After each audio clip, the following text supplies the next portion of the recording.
Welcome everybody to another college football revamp stream. Been back, and it's been probably about a week and a half, 2 weeks almost since the last one. But we're back. First up, we've got the Baylor Bears this week, and then we got Oklahoma State. We have a bye week, and then we have Oklahoma State. So we're already up to date on our recruiting. We've got all that stuff taken care of. Oh, I want to check the Heisman watch, because at one point we had like 4 people on it. Clint Long is inexplicably stays up there. I mean, I'm starting to give him more carries now recently, I suppose. But anyways, so we are going to go ahead and get right into it, I think. Hope everybody's having a good week. Big 12 media days are going on right now. We're actually just going to wear Cardinal. We don't get red socks, unfortunately, but we're going to go black socks. Black cleats.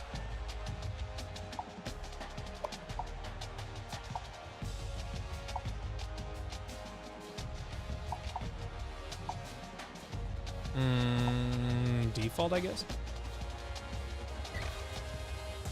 All right. So yeah, Big 12 media days this week. Pretty big, important thing. Obviously had Brett Yornock take the stand as the new Big 12 commissioner for the first time. That was very exciting. So I'll talk about that a little bit too. Then obviously I'll always also take questions for anybody else that's watching the stream. Definitely happy to answer everybody's questions about whatever it is. I'm sure we've got lots of stuff with realignment and recruiting and all, and the season coming up and all that. So I'm sure everybody's got questions. Definitely we'll get to those as well. I do have a couple advanced questions from Trax because he always likes asking me some good ones. So got some of those too, but yeah, should be fun. I was hoping to get down to Big 12 media days this week, but I turned in my press credential application and it was rejected within about 10 minutes. So didn't end up getting down there this week, but fortunately they're all televised, so it's not as big a deal.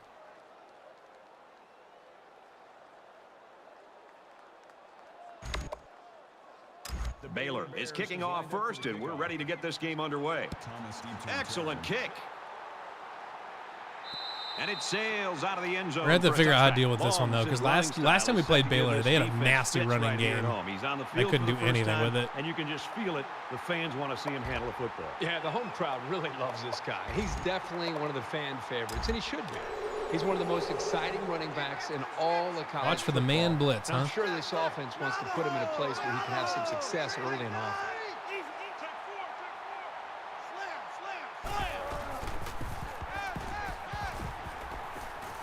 He scrambles. We're taking it. Here they come. He's pushed out of bounds around the 28-yard line. Iowa State still the defensive end was a little record fast to get to the edge, but that's all right. But you better get back to work, get his feet back on the ground. Those awards are great, but the old saying is you can't rest on your laurels. He's got to get back to work here. From their own 28-yard line, second down. Makes the catch, and look out. He's to the 40.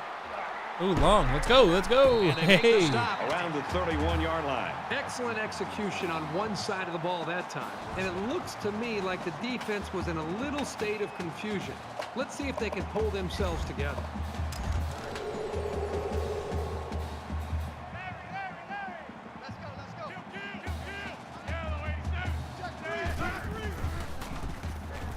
Deep pass to the end zone.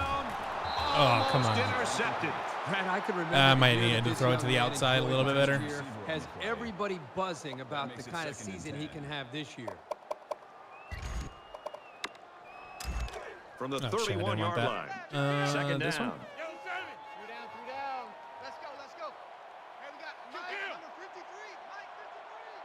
Hayford might end up getting open here.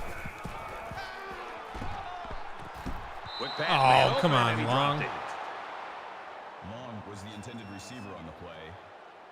That brings up 3rd and 10. Run this. Bibbs on the slant. 3 down. Let's go. Hey, we got.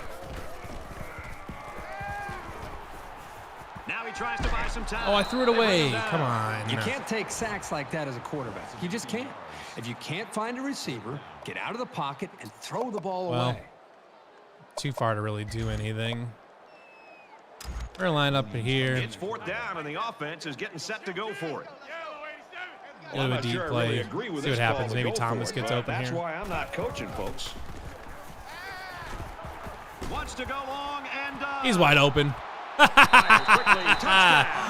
Brandon Thomas with a 49-yard touchdown.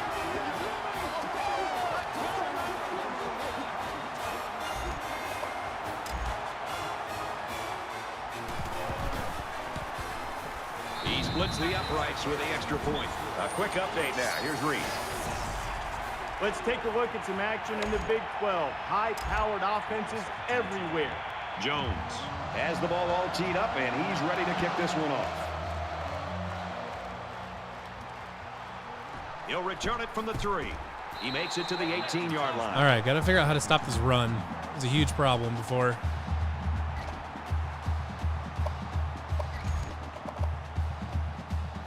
So let's see what the offense can do as they come out onto the field.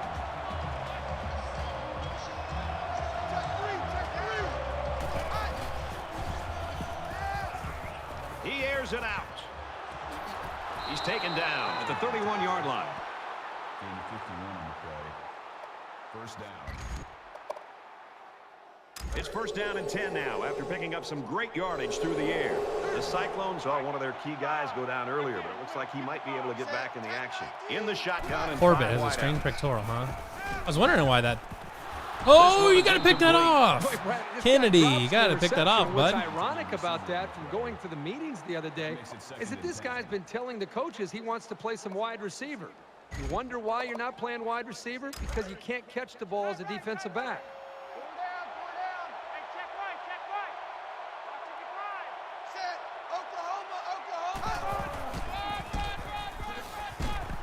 Nice run to the outside. Ross comes away with 5 yards on the carry. 3rd down. From the 26-yard line, it's 3rd down.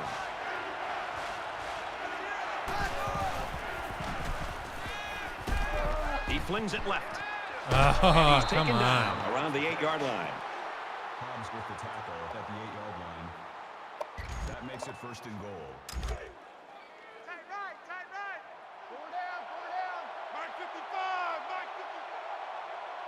Check 3, Oklahoma!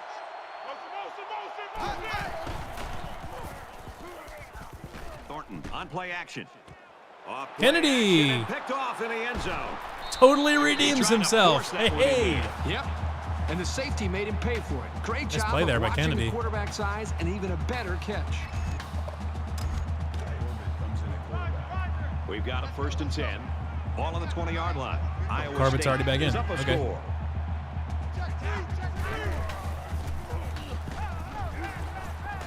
Honestly, there was like, And he can't hold on to it. oh, that Moore was open. I should have seen him. That makes it 2nd and 10.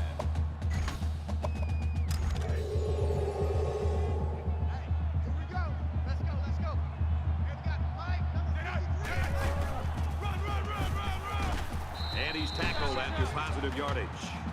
They'll run the no huddle They're here. on the hurry If up. they have some success with it early, they'll maybe continue to run it.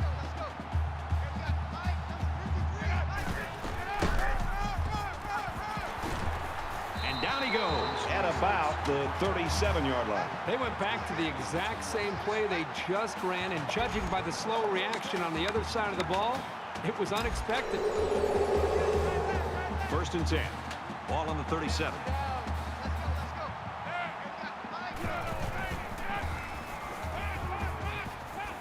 Now he's scrambling. Yeah, I got to get rid of And it. he just gets rid of it. The defense got some pressure and forced a bad pass. I think they've been a little bit more aggressive here with their pass rush, and that time it paid off with an incompletion. And the shallow cross here. Put Bibbs on a slant. 3 down. If I can get him, great. If I can't, I'll go for more. Keep an eye on Hayford over there. Tries to thread the needle, and it's not going to work. Didn't He's at even the try 30, to catch it. to the 20, to the 10. He has to make better decisions than that. He should have known that there was no room to squeeze that ball in there. Just didn't adjust to the ball at all. First down, and they are very close to tying this Watch thing for up. the option. Okay.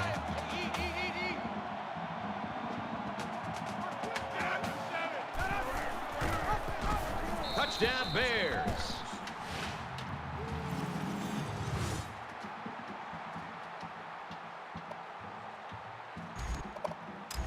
Here comes the kicker to try to tie this game up. He makes the PAT. Here's an update from the studio and restable. Need to not do that again. Let's take a look at Lubbock. 38-14, Cincinnati. McGee gets set to kick this one away. He kicks it off, and he got all of that one.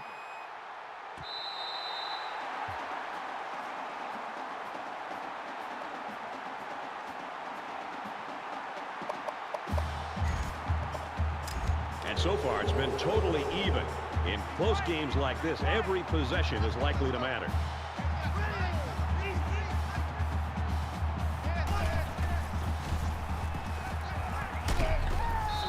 It's a bad play overall by the offense. The quarterback's doing everything he can to be able to make the play work and try to execute. The problem is the offensive line did not do a good job protecting him. They're very fortunate that ball wasn't intercepted. Alrighty. Second down, Bunch 10 flood. yards Keeping to an go. eye on Ball on the Goolsby 25-yard here. line. Quarterback Bryant. all by himself in the backfield with 5 wideouts. Quick out to his receiver. Tackle made right around the 28-yard line. He didn't have much of a chance on that play. Boy, this defense has a lot of speed. They're all over him by the time he caught the ball. They come out in a 5-wide set.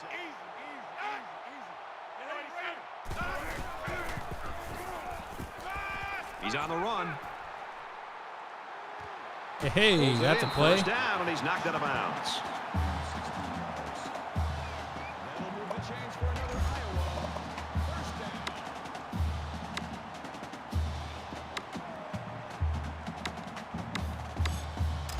From their own 44-yard line. First down.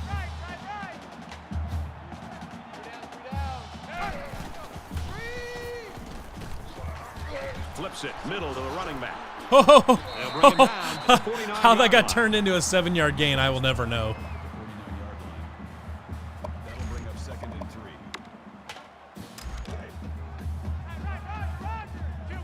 You reverse this one.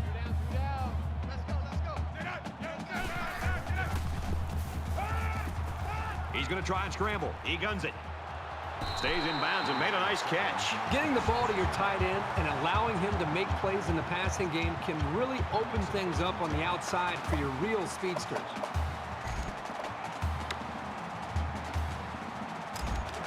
First down, 10 yards to go. Ball on the 26-yard line.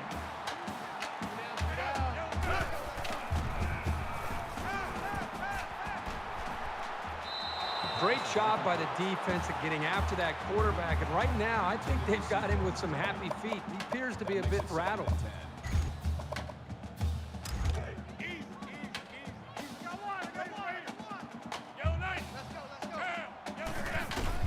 And just keep moving up the field. Gains his way to the 16-yard line. Gain of 10 yards. That'll bring up 3rd and inches. It's 3rd down, and they're about the length of the football away from the first down marker.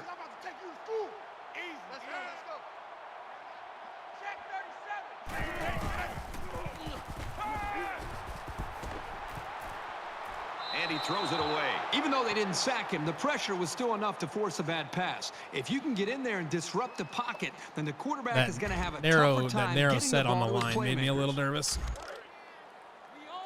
All right, we'll get this. Push the line forward. Up the middle for a No nice problem. gain. You know that saying, get your keys out, because we're on a drive? This offense right now is on a drive. I mean, this is their 3rd first down. They're doing just about anything they want, and they're really starting to wear the psyche of this defense down. Tackled after a decent pickup. And we're going to keep pushing. That brings up 2nd and 5.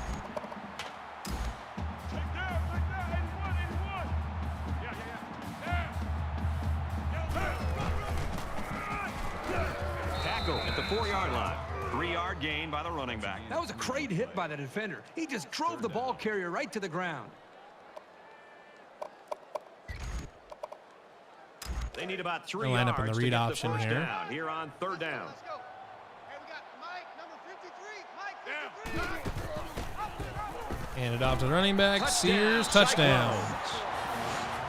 Claude Sears.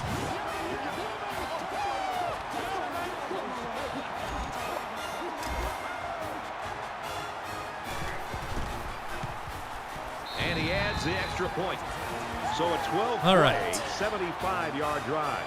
And they add 7 points to the scoreboard. Brad, I thought the offense did a really nice job of mixing up the play calling on that drive. I thought the defense was on its heels most of the drive because of the versatility of the offense. So our score, 14-7. Barnett fields it at the 11. And down he goes at the 28. Back return 17 yards.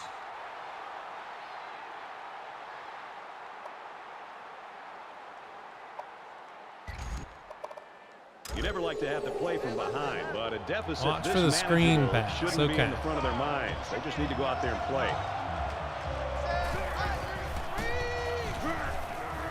Here's a screen pass, gets it to the back, and they hit him in the backfield.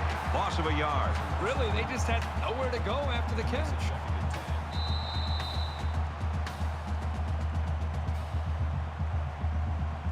We've played one. Iowa State in front, 14-7. And we're ready for more football here in quarter number 2. All right. Move him over.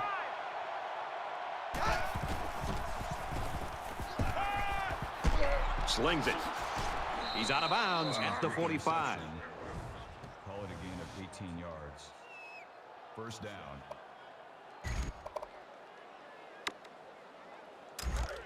From their own 45-yard line. First down.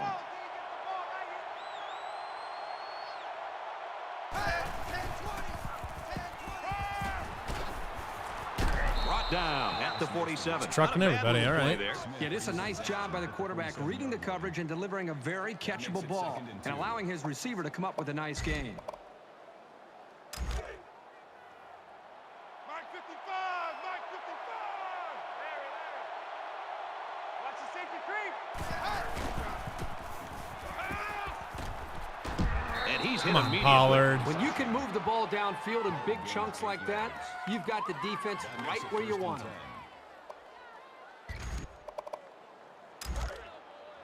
From the 39-yard line, it's first down. Set. Sam. 10-9. He gets rid of this one. You know, when you Smith did a feel nice job pressure getting in the that, backfield there. The worst thing you want to do is just to throw the ball into coverage. He got away with one right there. He's So, very fortunate. Next time he should just I might throw kind of it stick with away this out for of right now. bounds.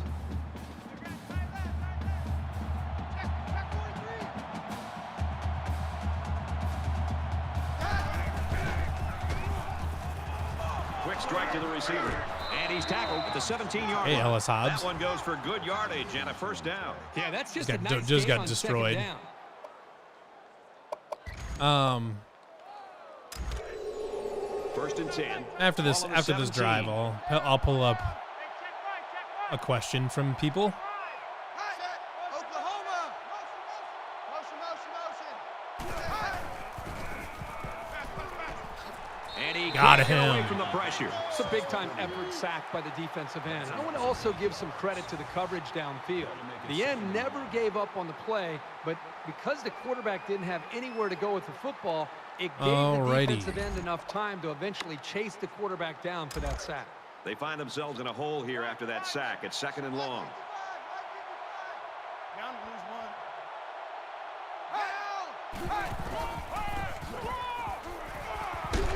What? He's tackled right around the 6-yard line. That's good for a gain of 19 yards. Okay. That makes it first and goal.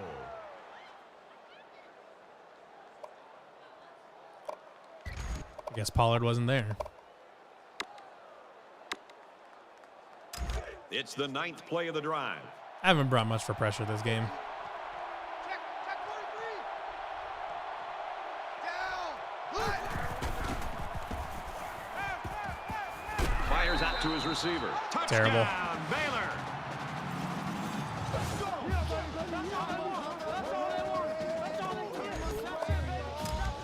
extra point to tie this game up.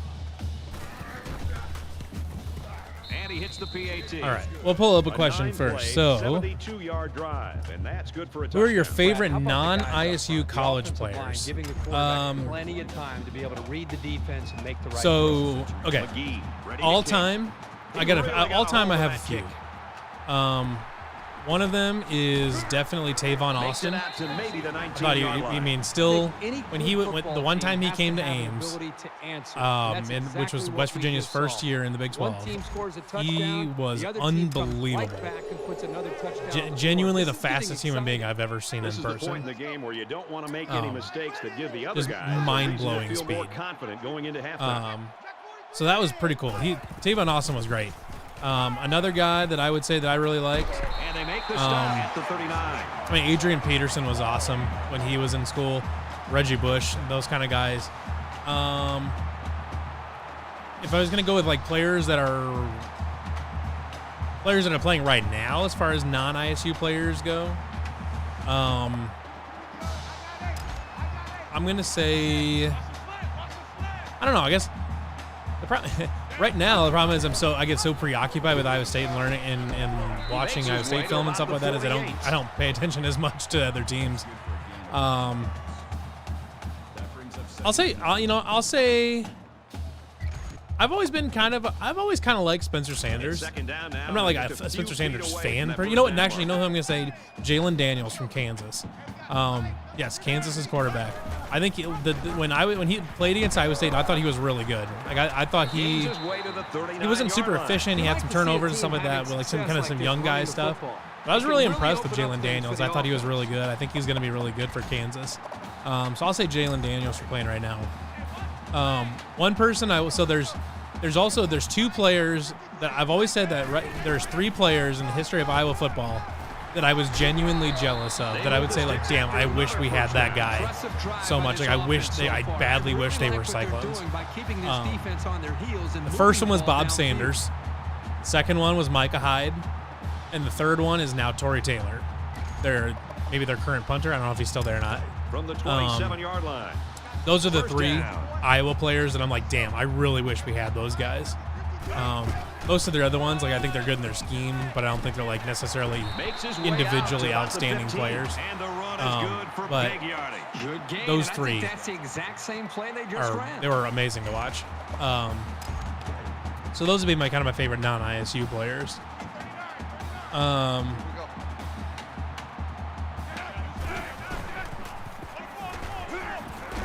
Brought down Let's after a see. nice run up the middle. And which teams, if any, do you watch besides ISU any sport? Okay, so if anybody has been to my tailgate or has seen my truck around, you'll notice that I have three Second stickers in the down, back 6 window. yards One, to go. Ball on the 11. the one in the middle is Iowa State. The one on the left, I believe, is the Chicago Blackhawks. And the one on the right is the St. Louis Cardinals. So I'm a Blackhawks and Cardinals fan alongside being an Iowa State fan. He might not be able to get the pass The off. Knocked Cardinals out of thing bounds. was, The I mean, 10. I've been a Cardinals fan for a long, long time. I have a picture of me as I don't know if I was even 1 year old. If I was even a full year old of me wearing a From the Cardinals hat 10-yard line. and stuff like It's that. third down. And the Chicago Blackhawks thing, I will admit, and I'm not like ashamed to admit, is a somewhat recent Gains fandom. about 4 yards on the play. When I right after college, I lived in Chicago for a while, which has happened to be in 2015, which is the year that the Chicago Blackhawks won their most recent Stanley Cup. And I was in Chicago for all that spring and that summer. I went to the championship parade. I went to a couple games. I went to a few games that spring, and I watched the Stanley Cup. I went to the Stanley Cup championship parade in Chicago. It was at the party thing, or whatever. The end of it was at Soldier Field. I went to that. It was a ton of fun, or whatever. And after that, before that, I guess I was kind of a super passive blues fan. Like I didn't really like. I quote unquote liked the Blues because I liked the St. Louis teams. Like I was a Rams fan for a long time. Now when they moved to LA, I didn't follow them. Like I didn't continue to be a Rams fan when they went to LA. 10-play, 80-yard drive, and it but results in a touchdown. Boy, this offense when I had a chance to actually really controlling the line go to NHL games and decide who I wanted to cheer for. I mean, I just loved watching Patrick Kane and Jonathan Taves and all them or whatever in their prime. Brent Seabrook, Duncan Keith, all those guys, and just really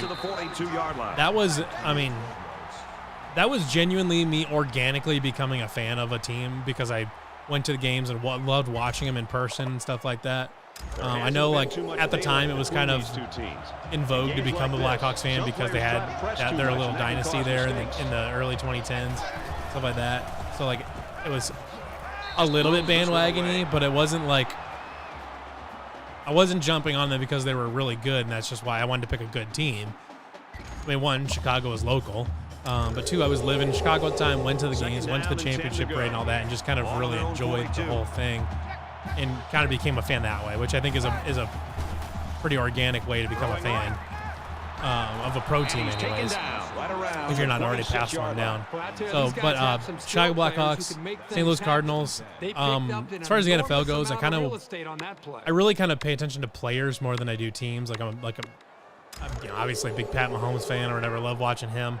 I'm a big Aaron Donald fan. So like I like watching Aaron Donald. Even if I'm not like super, like even if I'm not a Rams fan anymore. And now I'm latching onto the Bengals a little bit, like I love watching Joe Burrow and Jamar Chase and them. They're a ton of fun to watch. If I was in the market to pick a new NFL team to cheer for, I'd probably cheer for the Bengals. And again, might seem like a bandwagon-y thing, but for about a year and a half after I lived in Chicago, this was for the same company, moved for work. I lived in Cincinnati for like a year, and I really enjoyed it. It was a lot of fun. I went to some Reds games. Wasn't ever like there at the right time to go to Bengals games. Or well, I was. It's a lie. I was there for quite a while, and I would have had a chance to go to Bengals games, but they were terrible then. And I didn't really go, and I didn't really have anybody there that was friends that went to the Bengals games. But Bengals are really, Bengals are a lot of fun. They got a really young team. So if I was going to pick a brand new team, I'd probably take the Bengals. But I'm not really looking for an NFL team necessarily.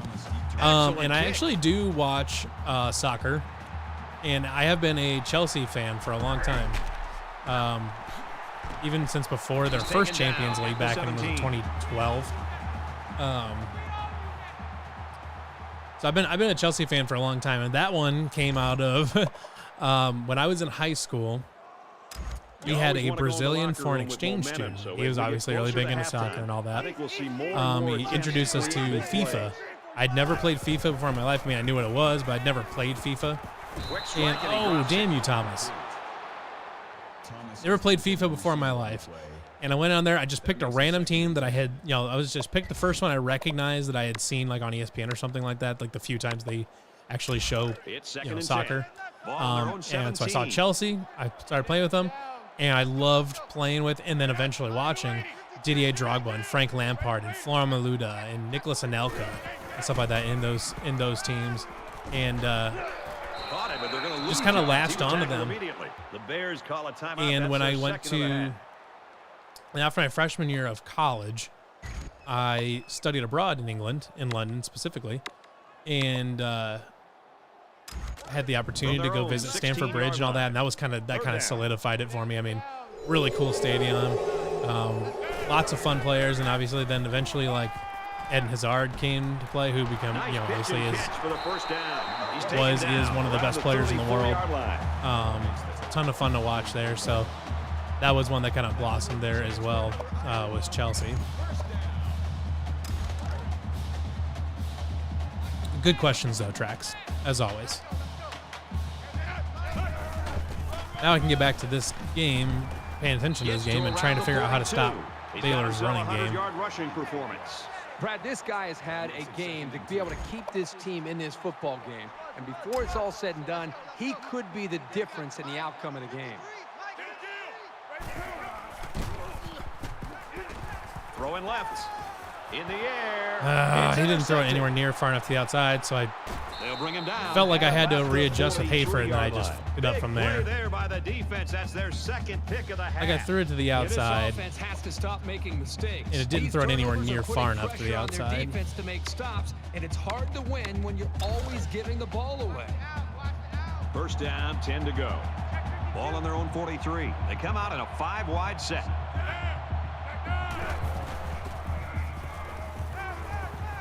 What? What are you doing? You were right there, and then you just turned around? The 32-yard line. Call it a gain of 25 yards. First What's happening? There are 5 wide receivers split. He was out. right The there. quarterback in the gun. He just turned around. He gets There we sacked go. on the play. with the quarterback sack. Loss of 9 yards on the play. There's Nugent. Make it second and long. 5 wide.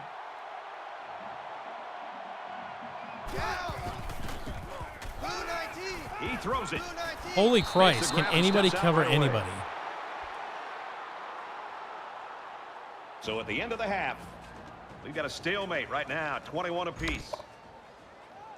All right, Reese, David, thanks, guys. Just about set to start the third quarter. He sends this one deep. This one's going to be down in the end zone for a touchback. All right, time to focus back in. Play some defense, ideally. A lot of times you'll see teams start to clench up a little bit when games stay close well into the second half. You need to stay loose, keep doing what you've been doing all week in practice, and execute when it's time. Yes, Ellis Hobbs. Pick To the 6. 20. Pick 6. To the 10. Let's go, Ellis Hobbs. Touchdown.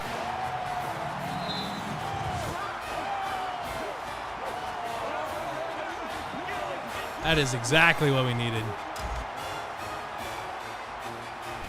About time he stepped up and made a play. He splits the Ellis has uprights kind of with the extra underperformed point. a lot of his career based on his recruiting ranking and all that. Iowa State is ready to kick it away. Nice kick, plenty of distance. And it goes into the end zone, down for a touchback. Iowa State's playing much better on the defensive side of the ball here in the third quarter. Well, Brad, I think what I've seen is they were just doing too much. Well, it's been one play. They streamlined their attack, and I think it's made it a little bit easier for their players to understand what to do, and they're playing a lot faster here. Let's see how the defense responds now, coming off that big play just a moment ago. Brad, I know they turned the ball over the last time that they were out here, but it's important for these guys to remember they still have to lead here. Even though the momentum right now might be facing against them, they've got to be able to just settle down and find some confidence in being able to reestablish who they are.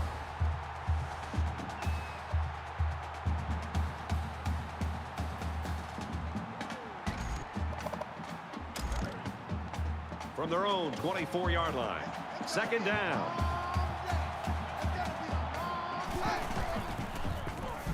There's a strike complete. Tackled at the 16. 8 yards back on the play.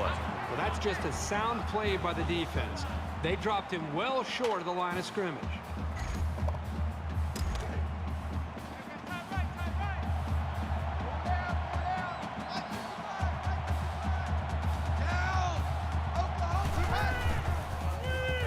He steps up. Why is that lineman far downfield? He's going to say if he throws that, he's going to get a penalty. And for Nugent, once again, he brings down the quarterback. What makes this an even bigger sack is it's now 4th down.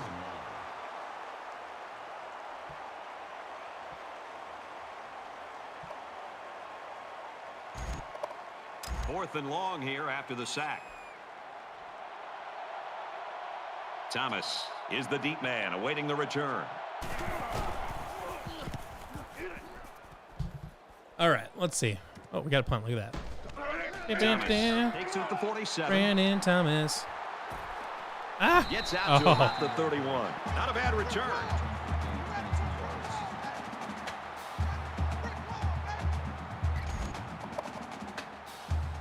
Both squads are digging in now. Let's see what happens on this next drive.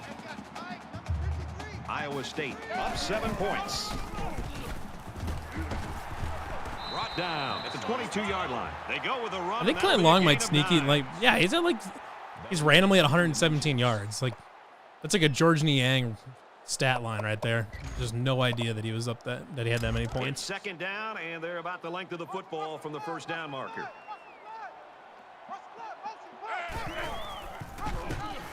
And he's tackled right around the 22-yard line. Maybe a yard on the run by the tailback.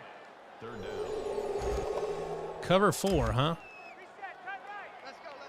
Don't mind if I do.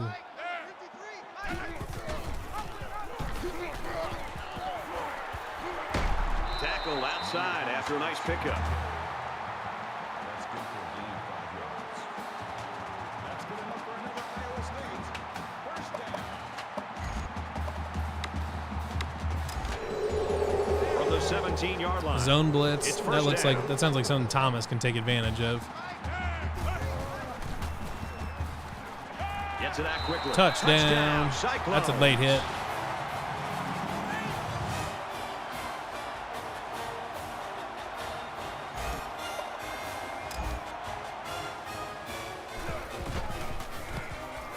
And he adds the extra point. It's a A ride for four-play, the stream. 31-yard drive. Excellent. And they add 7 points to the scoreboard. And it looks like they're ready for the Alrighty, kickoff. let's go here. And he got all of this one. Great kick. This one's going to be down in the end zone for a touchback. And for Nugent, he's been a force for this defense. Yeah, he really has, Brad. I'm just amazed with his ability to swarm to the football on almost every single play. I think it has a lot to do with the way they're pressuring the quarterback. They're just doing a great job as a unit and not allowing this quarterback to get into any rhythm. Nice run there as they work the outside. They're going to start running the speed option bullshit. I'm going to be in trouble. It's basically impossible to deal with. They're about 4 yards away here on second down. Check hot route. Hot down. Motion, Oklahoma. Motion, I got one. There we go. Good play by Kennedy. That's a loss of about 3. They really just didn't have any room to work on that play. The defense just suffocated them there.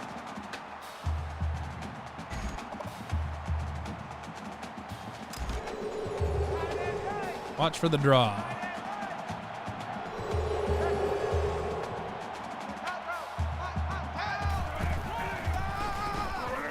There we go. An incredible series for the defense, and they get them out. That Coach after Stradamus 3 is plays. really Offense has to powerful. regroup and come up with a plan to move the ball down the field next time. My biggest prayer for NCAA 23. What you got?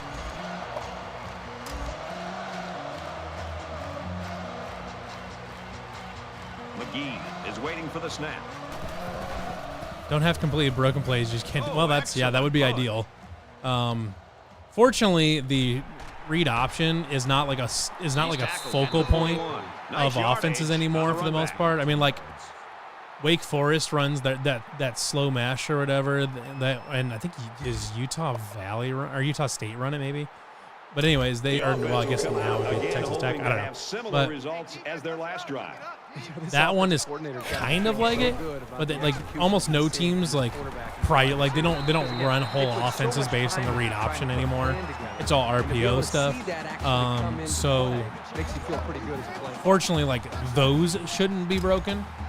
But that said, virtually every football game EA has ever made has had some broken plays. Just some plays are just really. Oh my God, Brandon Thomas!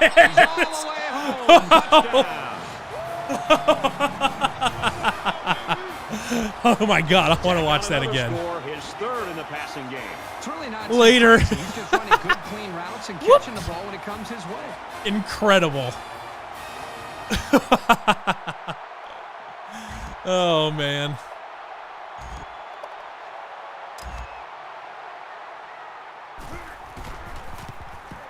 And he hits the PAT. A quick But anyways, 59-yard so it's drive. you know every Madden game and even any of the NCAA games, they all had their share of broken plays. And the plays that are quote unquote broken are that way because there are defects in the coverage, in the coding for the coverage. From his own goal line. So it's really less about the play itself being broken, so much as anything on offense right now. Well, they've had it's less about the play being opportunities, broken, but they either turn the ball over or so much obviously don't as execute the on third coverage down, not force the being punt. programmed to be able Their to stop drive, that ends play. up, stalling on fourth down. But they're So that kind moving of stuff the can ball be at times. adjusted I think they for. just gotta take some chances at this point late in a game like this. Throw the ball If the coverage doesn't suck, there'll be less broken plays. Ooh, no, absolutely. There we go. The defense just met the blockers head on and drove them back straight into the runner. Makes it 2nd and 10. Second down, 10 yards to go. Ball on the 20-yard line.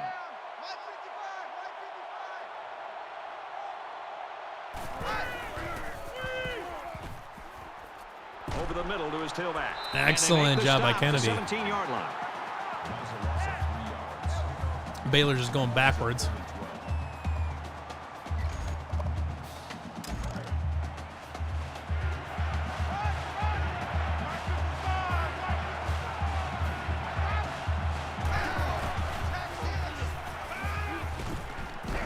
Throws complete, and he's hit right away. I'd say that went about as well as the defense hoped it would. You always like to move the ball at least past midfield, if only to win the field position battle. The defense wasn't going to give them. Fortunately, though, anything on that from drive. what I've heard, Thomas is back is awaiting that the punt. the new Madden coverage is much better than it has been in previous years. Like they do a lot better of responding to certain deep routes and things like that. So you can't just send you can't send a streak up the seam, and you can't just run a seam route or something like that and just bust the safeties open because they can't handle the logic of it or anything like that. Like supposedly that is pretty much done with. So that's good. And that would be a major step up from this quarterback right previous now is in a rhythm. And previous games. Like Madden 22 you can see right has now with the reads a few, he's being like able there's to just make, some plays that are getting just the football broken. out of his They're hands, just he's super feeling broken. very confident in his ability to They're throw the one-play football to touchdowns his all the team. time. Pulls down the catch, and he's got room Thomas! here. Thomas is an absolute weapon! Oh, Brandon Thomas.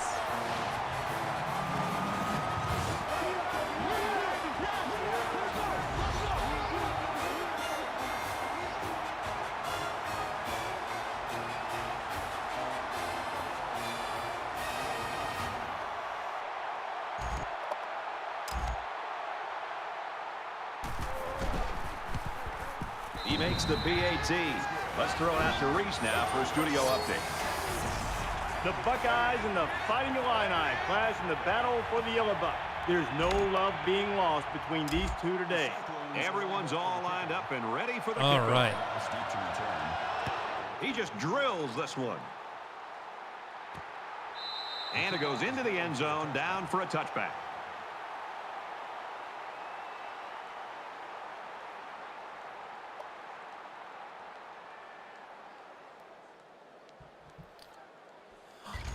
All righty. I hope they show some fight here and try to stay competitive. If you're going to get blown out, you at least want to go down swinging.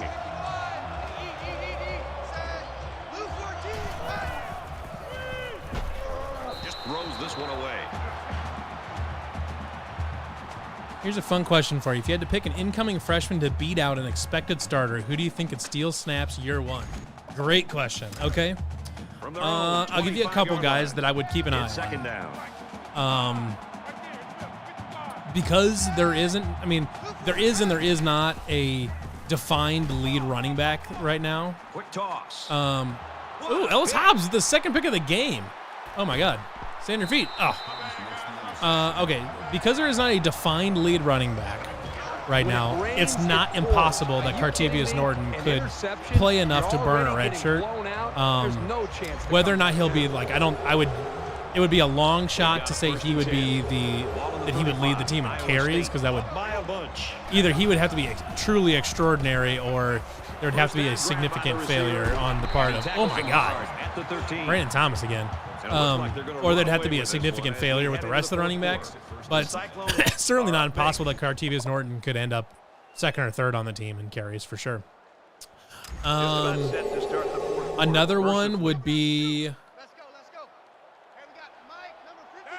I would say another one could be Greg Gaines, takes it up the middle for a nice 4-star run. receiver. Long. Gains about 4 yards on the play. 4-star receiver that, you know, I mean Xavier and Jalen Knoll are going to definitely be two of your starters. The third one I think is kind of generally believed that it'll probably be Sean Shaw, or it could be Dimitri Stanley from Colorado. I think is it Dimitri? I know his last name's Stanley. It's third down and 6 to go. But I think Greg Gaines definitely has a shot to steal that third spot. I think an obvious one, if you're talking newcomers in general, or if you're talking newcomers and not just freshmen, I think an obvious one is Colby Reeder.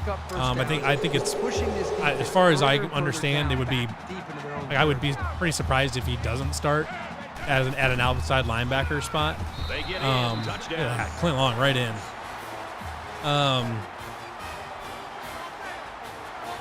I would be surprised if Colby Reeder didn't start.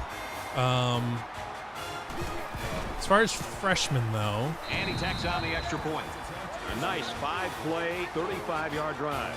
I don't think he'll beat out a starter, but I mean, I think Rocco Beck will probably end up as the clear second-string quarterback, The line of scrimmage, and it's opening up some nice big lanes, which would be pretty good for him. Has the ball set, and he looks ready to kick this one deep. Who else? Barnett Where's from the incoming 7. freshman? He gets out to about the 28-yard line. I mean, I think that 5-star punter coming in, is that Perkins or is that Bittner? I think it's Perkins. I think Tyler Perkins is his name. Coming in, I'm assuming he'll probably be the starter day one at punter. So that would be one. On their last possession. Anytime you give the ball away, it's a disappointment. So these Those would guys probably be wanna my show candidates, they I would can say, to hang start, on or to be really impact freshmen. As far as the true freshman goes. Greg, oh my God, another pick. Can these guys do anything right? I mean, they're already these guys getting do blown anything out, right? and now another interception. This is just one of those days. Those would be one. From their A own redshirt freshman that I 49-yard think line. definitely has a First chance to down. get a lot of snaps would be like a Howard Iowa Brown State looking to at put this defensive game tackle. Now that away Enio for 4 Azarique years. isn't there, I think he's got a huge opportunity. They'll bring him down at about the 43-yard line. Yeah. Howard Brown would definitely be one. Tyler Moore would be one, a tight end. He's got a shot.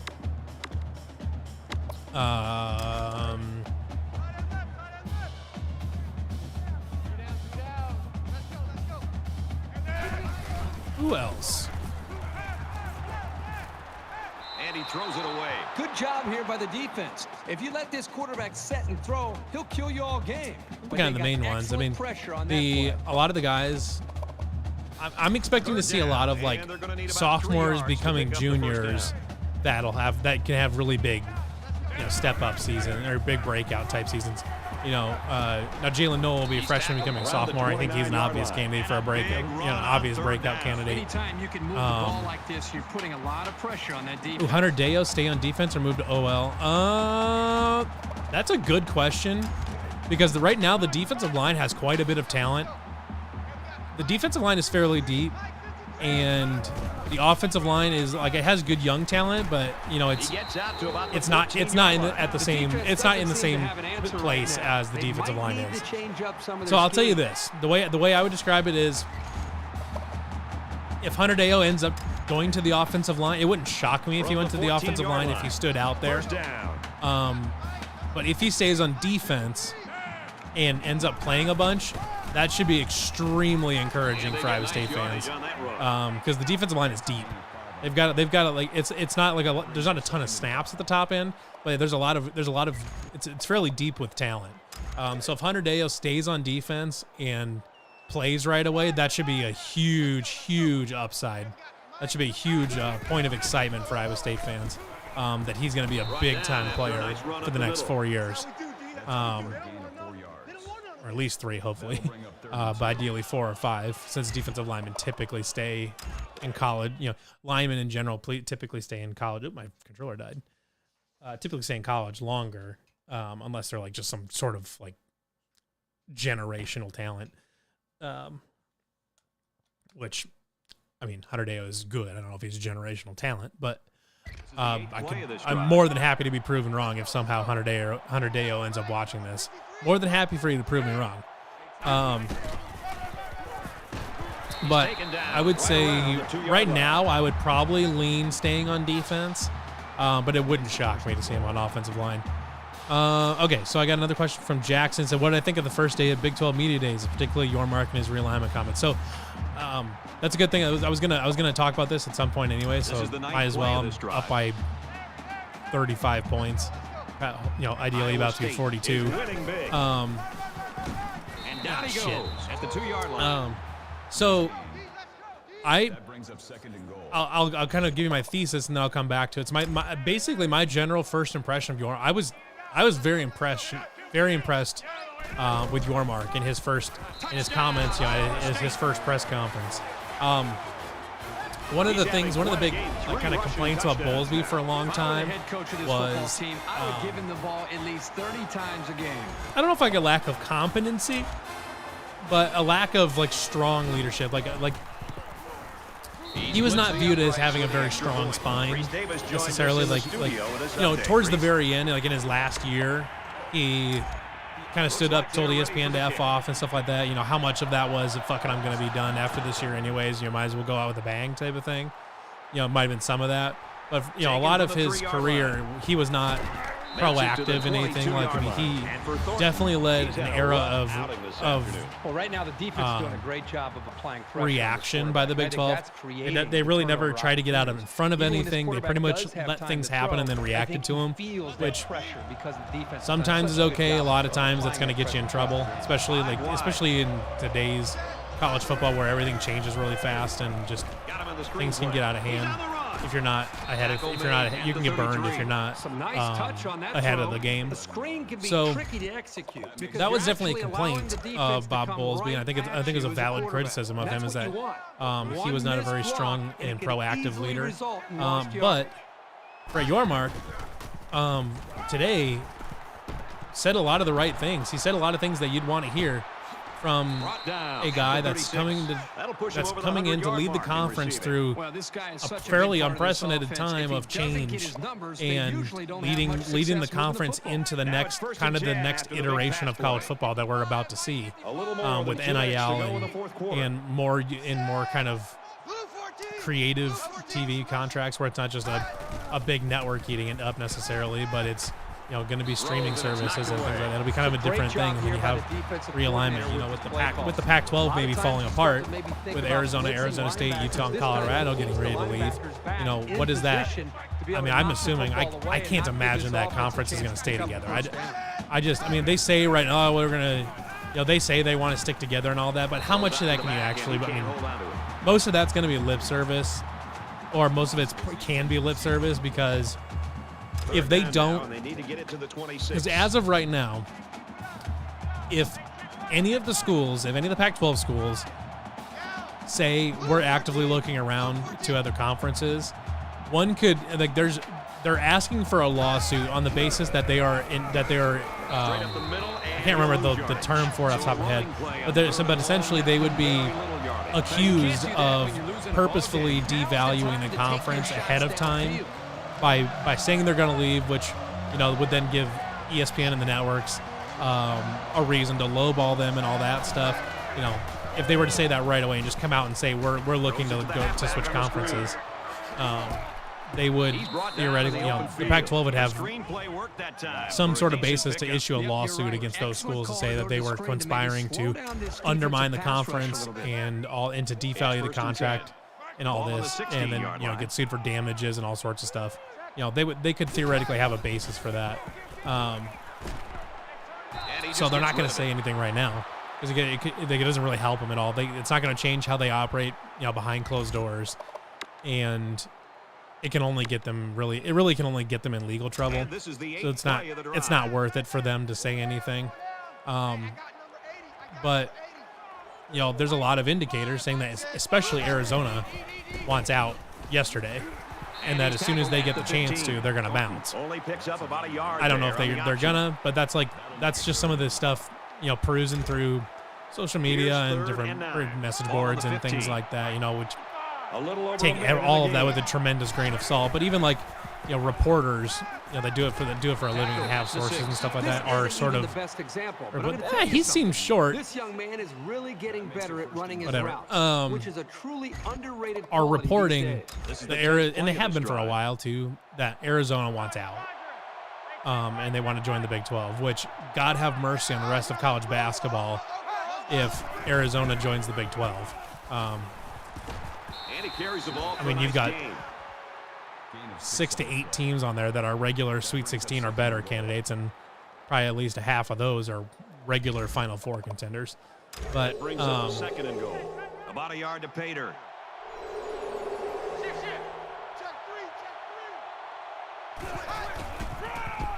Well, they're not going to win it, but they're still playing hard out there. For Ross, he's so got a that real happens. shot You at have to surpassing assume the that team's career rushing if Arizona touchdown. leaves, These fans Arizona know State's they've been probably lucky going to have a leave. guy like this on their And ball then club. once He's those one are of the gone best and they've USC ever had. and UCLA are gone, there's only 8 teams left in the Pac-12, and there's no reason for any of them to stick around because nothing's going to happen on it. Like that conference is going nowhere. Razorbacks were ranked 19th. And that's So bitterly he's going to have to. So disappointing Yarmark is going to have to They guide can the expect Big to 12 be through all of unranked this. next week. And for he Texas made some A&M, interesting they comments won today that I their think straight. we're absolutely tells me that he's got his head in the right place. As he said, going forward. Well, it's Do they good get to it? see that they haven't quit, but this is way too Oh, little come too on. late. That going forward, their priority is expanding the is kind of modernizing and expanding on the Big 12's brand. So make as he quoted, he said younger, hipper, and cooler, or whatever. And which I mean. And I think that's a great way to approach it because for a long time since the Big 12 formed in the 90s, in the mid 90s, it was a merger of the Big 8 and the Southwest Conference. It wasn't the Big 12 poached a bunch of Southwest schools. It was the Southwest broke up and they essentially merged them. While a few Southwest people defected to the SEC, and then the rest of it merged with the Big 12. And ever since then, the Big 12 has never really been able to establish a good identity.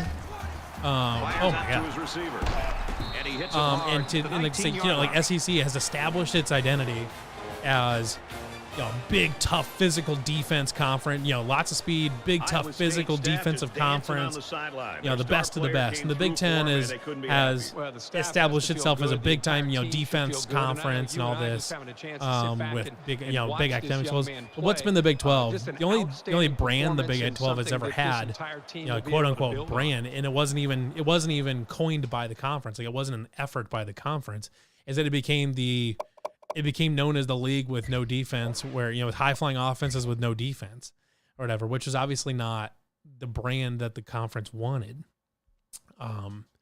And now that that's among the educated college football community, that moniker, that brand has faded away.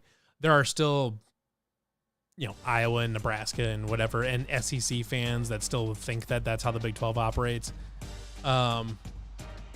But it's obviously not true anymore. But the larger educated college football community, the informed college football community, doesn't think that way anymore. But so right now, the Big 12's brand is unstable, and they need to fix that. And they're on a good way because right now, going into the next round of negotiations and realignment, they're in a position of power where they're in a really stable position because they've got 12 members and none of them are being actively poached by other conferences. There's schools in there that if the Big 12 fell apart, that the SEC and the Big 10 would soak up, that they would grab those teams. But that doesn't mean they're actively trying to poach them like the SEC did with Oklahoma and Texas or something like that. They're not actively trying to poach those teams. So you have a conference that all the Big 12 has to do is sit there and wait it out and wait for the Pac-12 and the ACC to die, because they're going to die. There is no extended future for either of those conferences. So that means the Big 12 has to brand itself as we're the third best conference in the country. We play fun football that while not regionally centric anymore, still has a lot of fun regional rivalries and has a lot of really big time programs in it, and is absolutely worth paying attention to. And it's a fun league. That's like, it's not the SEC and the Big Ten where you get this rat race of all these blue chips, these blue chip schools that are trying to eke out tiny little margins just to try to not finish halfway up in their conference. But you have a conference full of competitive teams. It's trying to pull away a little bit. And you have different champions all the time because there's no set blue blood, and it's really competitive, and it's a fun league to pay attention to. That's how they should and can brand the Big 12. And he seems like he's got his head in the right place when it comes to this stuff, and that's really encouraging to have a forward-thinking commissioner for the Big 12. So I was very impressed with that. I was very impressed with his quote about that. We're looking for any changes to the league need to be additive, not dilutive. So basically saying that if we're going to add schools, they need to add to the value and to the brand of the Big 12. We're not just adding schools to add schools. Arizona State, Utah, and Colorado, especially the Arizona schools and Utah add value for sure. Colorado, you could probably argue, is dilutive. But the four as a package is definitely additive to the Big 12. 100% it's additive. And at minimum, it's definitely not dilutive, but it's probably additive. But that even if they added just as far, they get to an 18. Well, maybe say the SEC and the Big 10 go up to 20 or something like that. Well, beyond, they have the 18. Like, say, well, they need to get to 20 to compete with the Big 10 and the SEC. It's like, well, the difference is that they're not trying to compete with the Big 10 and the SEC. They're trying to stay in the same league, and they're trying to do all that. Trying to be in the same division and all that, and play for the same trophy as the Big 10 and the SEC. But they don't need to necessarily keep up. Like, the Big 12 isn't trying to surpass the SEC somehow, because it's never going to happen. But they can try to be them. The Big 12 can try to be the most Big 12 conference the Big 12 has ever been. And that's what they want to do. And that's probably the path to success going forward for the Big 12. Is to just be their own thing, market themselves properly, make it an attractive option. And I was just going to say if we could just get them on the Saban effect. But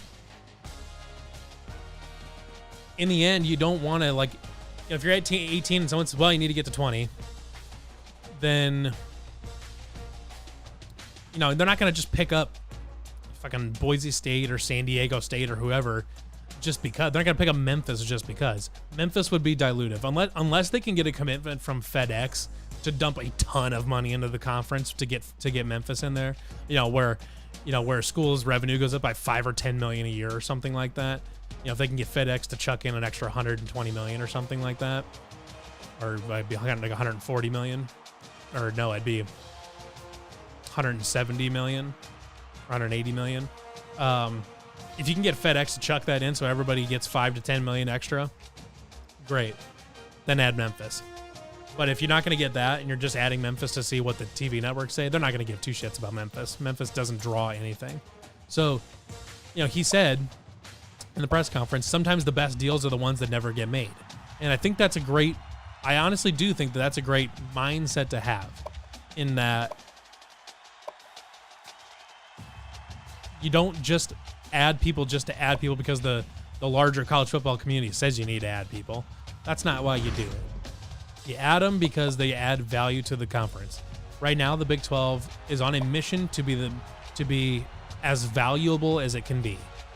From a money perspective, but the money follows, good, entertaining football and things like that. So it's not like it's nothing, it's not like they're trying to squeeze every last dollar out of this thing, which, they are, but that's not why they're doing everything that they're doing. If you make a great conference, the rest of the money will follow it. And I think that seems like that's what Yormark's that's where his priorities lie, is expanding the brand and making it a more valuable brand going forward. And I think that's exactly where it needs to be. Seems like he's going to be aggressive. He said the quote of the day was, "The Big 12 is open for business," and he said they've been fielding calls about from those 4 schools. He didn't specifically mention those 4 schools, but he said he's been fielding calls from lots of suitors, about the Big 12 expanding. I'm sure it's those 4, and I'm sure they've probably had a call with Oregon and Washington. I don't know how realistic it is that they could ever get those 2 schools. If they did, it'd be just a massive win for the Big 12. But who knows if they ever actually can. But I'm sure they fielded calls from Boise State and Memphis and South Florida. I'm sure they fielded calls from all those, and I don't know, somebody else probably. I'm trying to think who else they would actually get a call from. I don't know, Coastal Carolina maybe. But I'm sure they field lots of calls, but he says, nothing is imminent. And I don't think anything's going to move super fast on this. If things were going to move super fast, they would have got done last week or 2 weeks ago or something like that when the USC news first broke. But now that we're a few weeks into it, nothing's happened. Nothing's going to happen for a while. I wouldn't expect to see anything until later in the college football season, like towards the winter at the earliest. And that's okay. But taking a measured approach to it, I think, is the right way to do it. So all in all, I am very impressed so far with Brett Yormark. I think seems like the right guy to be in charge for the Big 12 as they try to kind of navigate all this stuff. So let's go to our skill trees. To the defensive coordinator.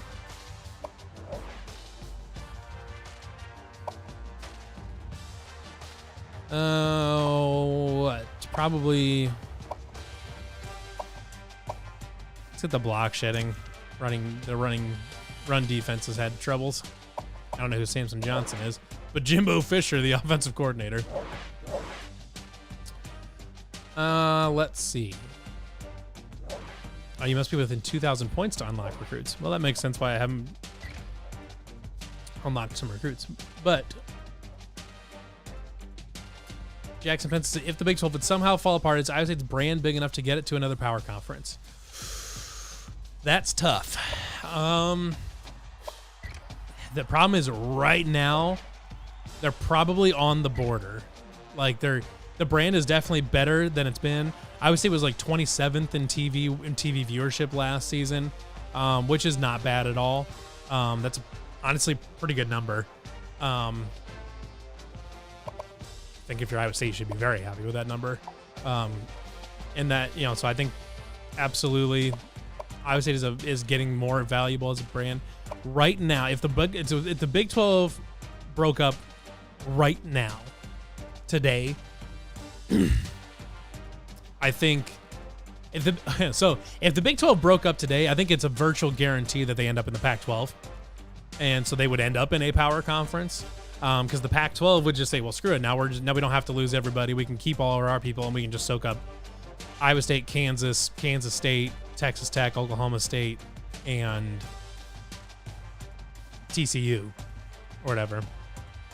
They'll soak up half a dozen schools if they want to, or whatever, and they'll be perfectly happy to do it. So, to answer your question, if the Big 12 broke up today, yes, they would end up in a Power 5 conference because they would end up in the Pac-12. I firmly believe that.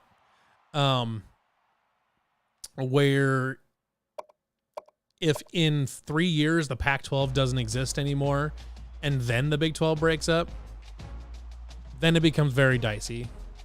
And it would depend on what Iowa State football does between now and then, I think.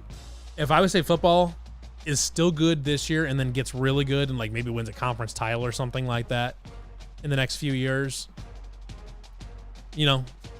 we're still probably on the bubble there, but maybe the last 4 in type of thing. And I think maybe the problem is it all depends on what's happening at the time. if all 5 power conferences are still in existence at the time that the Big 12 is going to break up, the Pac-12 is right there. I don't think the ACC isn't going to grab anybody new because their contract already sucks, and that conference is going to die in 2035 or earlier anyways. Yeah, I'll just grab this guy.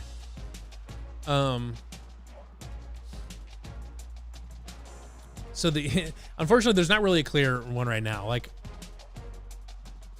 the brand is getting bigger. I would say it's done a good job done a good job before up to this point of it kind of expanding the brand, making it more national, making it more nationally known. Obviously football being good helps quite a bit. If they can continue the upward trajectory and continue to be very good, I think they'll be good enough to sneak into a conference. I do. Like if we're truly headed to the super conference, I'm not as convinced as other people that we are headed towards a super conference future. But if we are, and we're going to like 24 team super conferences, the question you have to ask yourself is like, is Iowa State a top 48 program?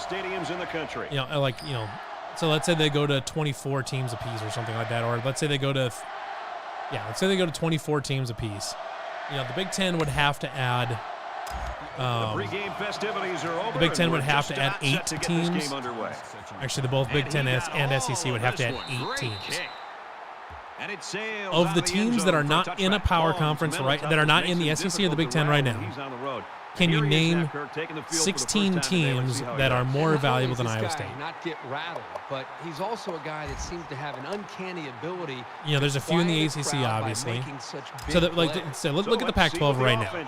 So right now, the Pac-12 has Oregon and Washington unquestionably more valuable than Iowa State.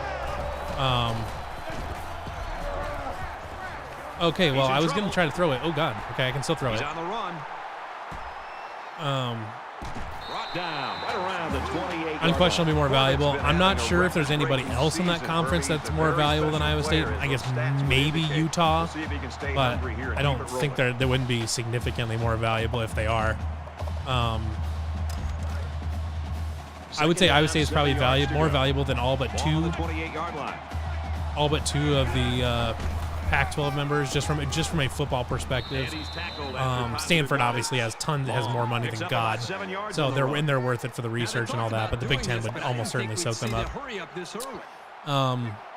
The question would be from the ACC, because Clemson, Florida State, Miami, are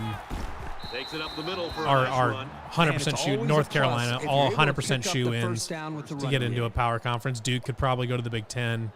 I don't think Duke is more valuable as a brand than Iowa State is necessarily. Not in football. In basketball, obviously they are, but football they're definitely not.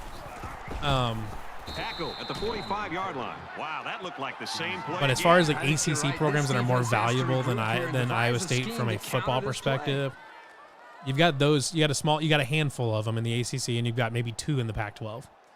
So even if you say there's half a dozen ACC programs that are more valuable than Iowa State, and 2 of them that are in the Pac-12 that are more valuable, first down, 10 to go. That's only 8. 45-yard line. You got to find 8 more that are more valuable than Iowa State, and I don't think you're going to find it. So, to me, I think, because and going forward too, the Big Ten is going to have to probably ignore their AAU requirement at some point, because there's only so many AAU schools that are also valuable football schools, and that's where their dilemma is going to happen. Because Stanford is a valuable AAU school, tons and tons of donor money and all this, or whatever. They obviously they're Stanford. But zips it to the back. Touchdown! From a football perspective, their football brand isn't much of anything. Like, they had a good run there under Andrew Luck and that Hogan guy for a little bit there. But Stanford, the football brand, isn't worth that much. So, I mean, at some point, they're going to have to give. Reese Davis is standing And by with this update. the SEC isn't just going to take the entire ACC. I mean, they're just not that valuable. Like they're ready for the kick. Like, I'm struggling to think something like, and as far as the ACC, of teams that would probably be considered more valuable. Play from the 6. I mean, there's Clemson, Brought down at Florida the State, 30. Miami, Virginia Tech, Virginia, maybe Virginia. I don't know. We'll say Virginia, Louisville. I mean, those 6. I mean, I guess I would assume NC State is probably on the same general level. I don't think they're any higher. I don't think they're much higher if they are higher. But other than that, who from the ACC are you putting ahead of Iowa State? I mean, I just think Iowa State is on. The great thing is that Iowa State is on a trajectory up at the time that they need to be on a trajectory up. Because right now, as long as Matt Campbell continues to win and stuff like that, Iowa State becomes more and more valuable. And that's really the ticket, is that Iowa State shows a trend up, that they're like, Iowa State isn't gonna get less valuable as long as they keep winning. They're only gonna get more valuable. And I think as a long-term future, I mean, part of it too is there's an attraction there with, they got one of the better young coaches in the game and stuff like that. He's a big name and all that. And they've had big-time players in the last how many years? In the last few years, the last 5 years, they've had a lot of big-time national-level players. I think Iowa State can get into a power conference. In a super conference world where the SEC and the Big Ten soak up, where they're at 24 teams apiece, and they soak up all of the remaining Pac-12, Big 12, and the ACC. Sends it sailing downfield. I think they can get in. He's to the 10. I guess one of the things I did forget about there too is, the Big 12 members that are more valuable. Oklahoma State, probably Kansas only because of basketball, I guess. The offense was able to punch it in the end zone on that last drive. They'll come back out looking for more of the same. I love to watch a quarterback. Yes, Houston. These guys have worked all week on their preparation. I don't know. Houston's got money and they're in a good spot, but then nobody really watches Houston. This receiver showed soft hands and hung on to the first down.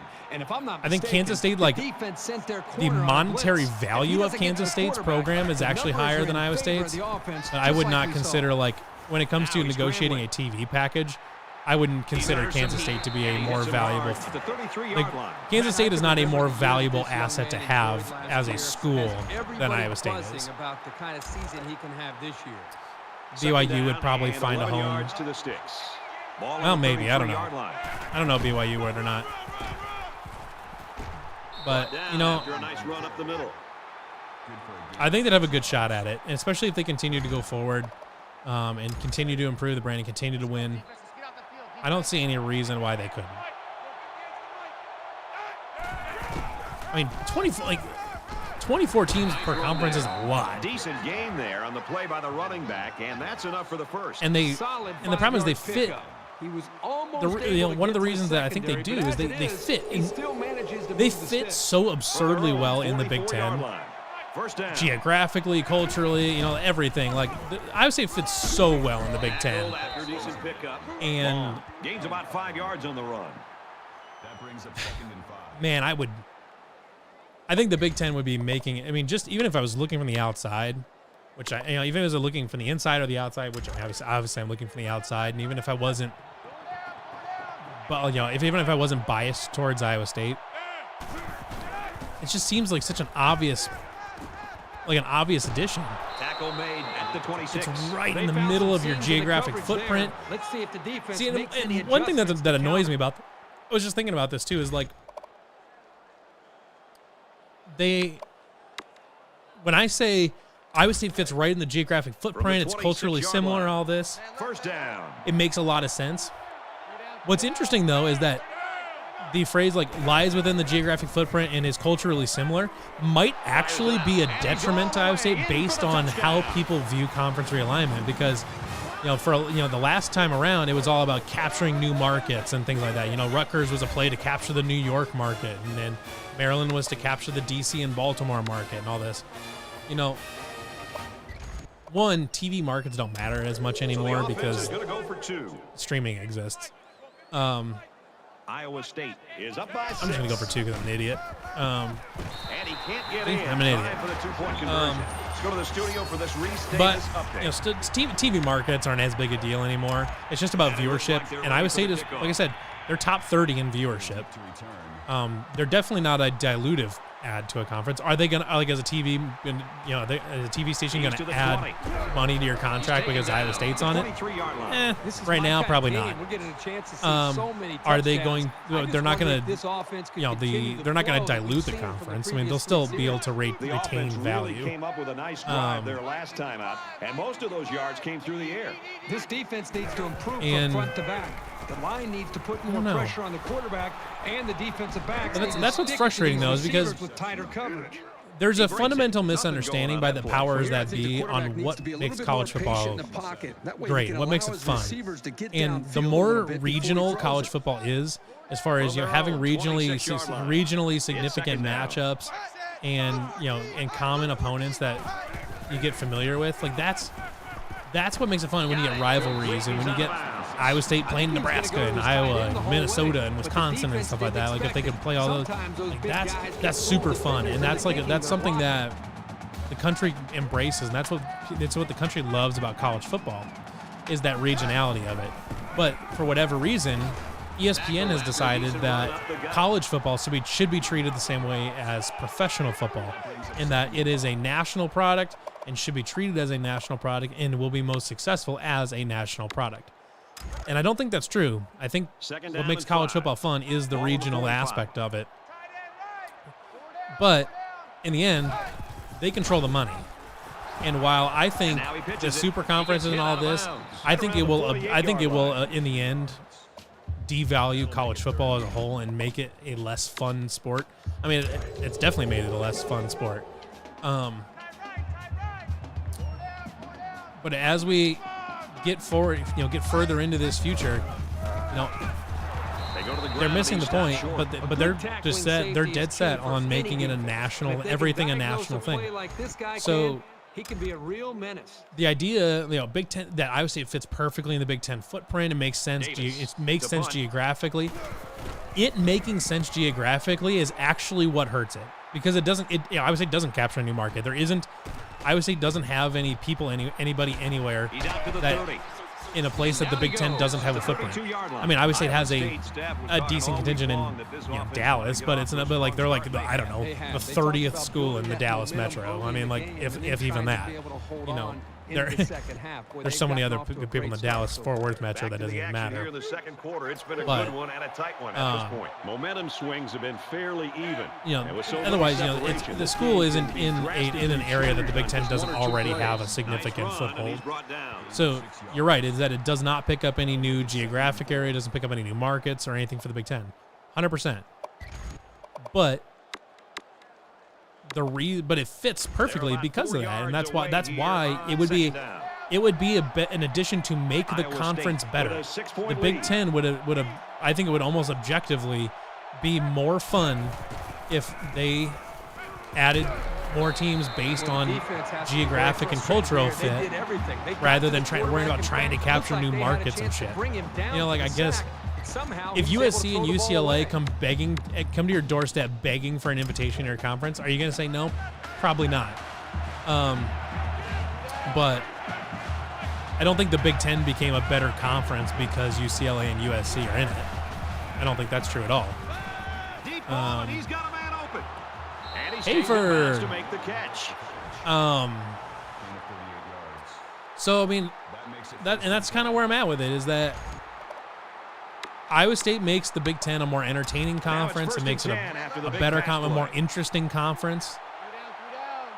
But based on current priorities, maybe it doesn't make it a fiscally more valuable conference, but it makes it a better conference. Makes the catch and look out. Ooh. Inside the 10. Touchdown, That was a nice little move there. Cyclones. And that's honestly where I'm at with it. And the problem is that the powers that be potentially don't agree with that, and that they want to go after new markets, even though. Go for 2 in this situation. Yes, Nate says the first USC Rutgers game is going to be a perfect illustration of how stupid this whole thing has become. There is no reason in the entire world that Rutgers and USC should be in the same football conference. Nowhere on earth. There's no reason that they should be in the same football conference. But they are. Because the Big Ten made the dumbest value adds of all time in Rutgers and Maryland. Make no sense. They're not worth a damn thing. Like, You think about the challenges these two teams are facing. blows my On one mind. side, Like, you've got to find a way to keep building on your lead. I mean, and on the I'll be other side, you've got to find a way completely to get frank with back you. in it. For me specifically, this whole thing is beginning to kind of is completely beginning to rob college football of the allure it has. Like, I'm going to continue to pay attention and to write about it and to enjoy it and all that as long as I can, because I love Iowa State, and I've made. So I would say football is such a huge part of my life. I could never just let it go. He's taken down. But the 39. If you can consistently run the way I'm looking at it is like right now, if you had someone from that had never really watched college football, and they were watching I was thinking about following college football, like what who would you recommend or something like that, I don't even know what I would tell them, because like right now Makes it to the 47. Nice blocking. it's kind of what do you tell them, like, college football used to be fun, but now it's all about TV contracts and just trying to find the weirdest editions possible, and like people, schools play other teams that don't really make any sense because that school was added purely for TV reasons. Like, I mean, like, let's say you were talking to someone from England who has the English Premier League, and they say, the English Premier League, announces that that Real Madrid is going to be an addition to the Premier League. It's like, I mean, yeah, that's cool, I guess. A nice third down conversion there. I mean, that's cool. The Real Madrid is playing in the Premier League now. Whatever, they're playing Manchester United and Chelsea and Man City and all these more often. That's cool. Real Madrid has no history whatsoever with almost any of those. I mean, there's little moments here and there, but they don't have like long-standing history with any of those schools. I mean, or with any schools, with any of those teams, with any of those clubs. They don't have that same history like they do with Barcelona or they do with Atletico Madrid or anything like that. Like, they don't have that history, and that's part of what makes those cool. Or let's say La Liga added Manchester United. And all of a sudden, Manchester United's playing Barcelona and Real Madrid on a regular basis. That's pretty cool. You know who they're not playing on a regular basis? Chelsea, and Man City, and Liverpool, and Arsenal, and all that. Like, they're not playing any of those teams now. So it's like, it's better. It's better regional. Nate says, I may get roasted for this, but the SEC is the conference that did the best job of expanding and maintaining the original regional feel. 100%. I think the SEC is easily the best run conference in the country, and Greg Sankey has been playing 5D chess. Big Ten thinks they're playing 4D chess, but they're like 2D, 3D type of thing. Like, they're just kind of just also along for the ride, and we're just all trying to hang on.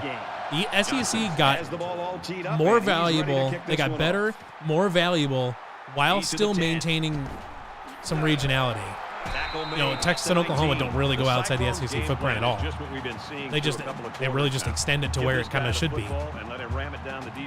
And I think the SEC has done an excellent job from that.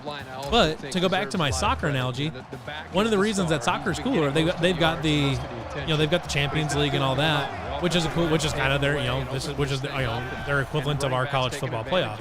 Whatever. Throws quick to the receiver and it falls incomplete. But there was a threat, was it last year, 2 years ago, to make this Super League where it was just everybody, all the top teams from La Liga and from the Premier League and from Bundesliga and the French League and from League One. Those that they were all going to break off and just form the Super League, and that's what their league was going to be. So Manchester United, Chelsea, Man City, they were not going to be part of the English Premier League, and they were just going to say move to the Super League. And that shit got immediately roasted and turned down. Absolutely everybody hated the shit out of that idea because they wanted to maintain their historical and regional rivalries and matchups. They didn't want it to just be this super diluted game where where the best teams are, only play the best teams, because that's what we have the Champions League for. That's what we have the playoff for. When you have third down and a mile, it'll be better if we can let teams pick up a few yards rather than risking like an if teams can downfield. exist in the ecosystem that they make sense in and get better that way. I don't see the reason to just try to consolidate everything all the time. It doesn't make any sense. It makes the game worse. And college football should look at what happened with that Super League or ever in Europe with soccer and understand that they are in the exact same situation. There's a player down. I'm And not sure what happened. So let's see how the did Thomas go defense down? responds now. It's first Then down the and exact 10. same situation, Well, and if just they take a see look what at that happened injury like on the there. sideline, Let's see let's what see what happened this when they backup proposed can do this to your Super League for soccer, He which scrambled. has way more money involved in it than college Here football. comes the As pressure. rich as college He's at football the is, 20. Knocked out of bounds. I mean, Around soccer the just blows it out of the 12-yard water. There's so much more money at stake for soccer to form a Super League than there is for college football to do it. But they didn't because they realized it would just ruin it. They realized it would ruin it would kind of ruin the game a little bit. Sure, would they be able to make a shitload of money from those games every weekend? Yeah, from those matches every weekend. No, definitely. But they also realized it would ruin the Premier League. It would ruin the Super League. It would ruin the Premier League. It'd ruin La Liga. It'd ruin Bundesliga. It'd ruin League One. It'd ruin all of those and make those a lot less fun. And it would ruin the game all. It would ruin the game as a whole. As far as professional soccer goes, at the highest level. And they didn't do it.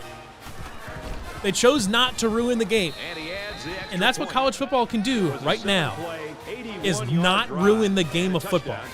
Brad, I thought the offense did a Don't really nice ruin job college mixing football. up the play It's the calling. best thing we That's have the available right defense now. was on its It just heels. is. It's better than the NBA. It's better than the NFL. It's better than Major League Baseball. College football is the most fun thing we have right now. Do not ruin it by being stupid. And I genuinely would. I 100% believe that the NCAA is absolutely the one, or not NCAA, but the ESPN is absolutely the one driving the bus here. Because they've got the money. And after their shenanigans trying to blow up the Big 12 last summer, I'm 100% believer that they are the ones responsible for basically trying to demolish college football so that they can just make stupid money on a Big 10 SEC Super League, whatever you want to call it. And for that reason, I wish ESPN would burn to the ground. I think what ESPN has become is objectively bad for sports. I don't think there's any redemption to be had there. I think they're just terrible, and they're going to continue to be terrible for the foreseeable future. What the taken down around the 27-yard line. The Cowboys are going to call because they timeout. have a fundamental misunderstanding of what makes college football valuable, but they are the people that are basically in charge of how it all operates. So it's a classic case of a leader or of a business having no idea how it's a Pollard. It's a leader of a business having no idea how they make money and trying to expand on that. I mean, it'd be like if someone, I understand trying I to don't get know, back and if fighting someone to get took back in the over, game, but that time to throw an interception when you really need points, that was a big mistake. First and 10. Let's see, someone takes over Apple, and they think, you know what's really cool? Apple Watches. I think we should do that. That's what makes them money. Let's stop making the iPhone. Let's not worry about making the iPhone. Let's not worry about trying to expand that. We're not trying to make those better or anything like that. We're gonna focus on Apple Watches. Yeah, Apple Watches are cool. That's fine. But but Apple makes their money on the phones because the phones generally work pretty good. I'm not campaigning for Apple or anything like that. Just coming up with an example. But it's like, Apple makes their money on phones.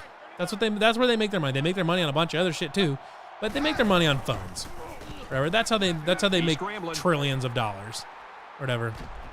And that would be like them just deciding, like, we're just gonna not worry about the phones. We're just gonna make Apple Watches. Like, you're missing the forest for the trees.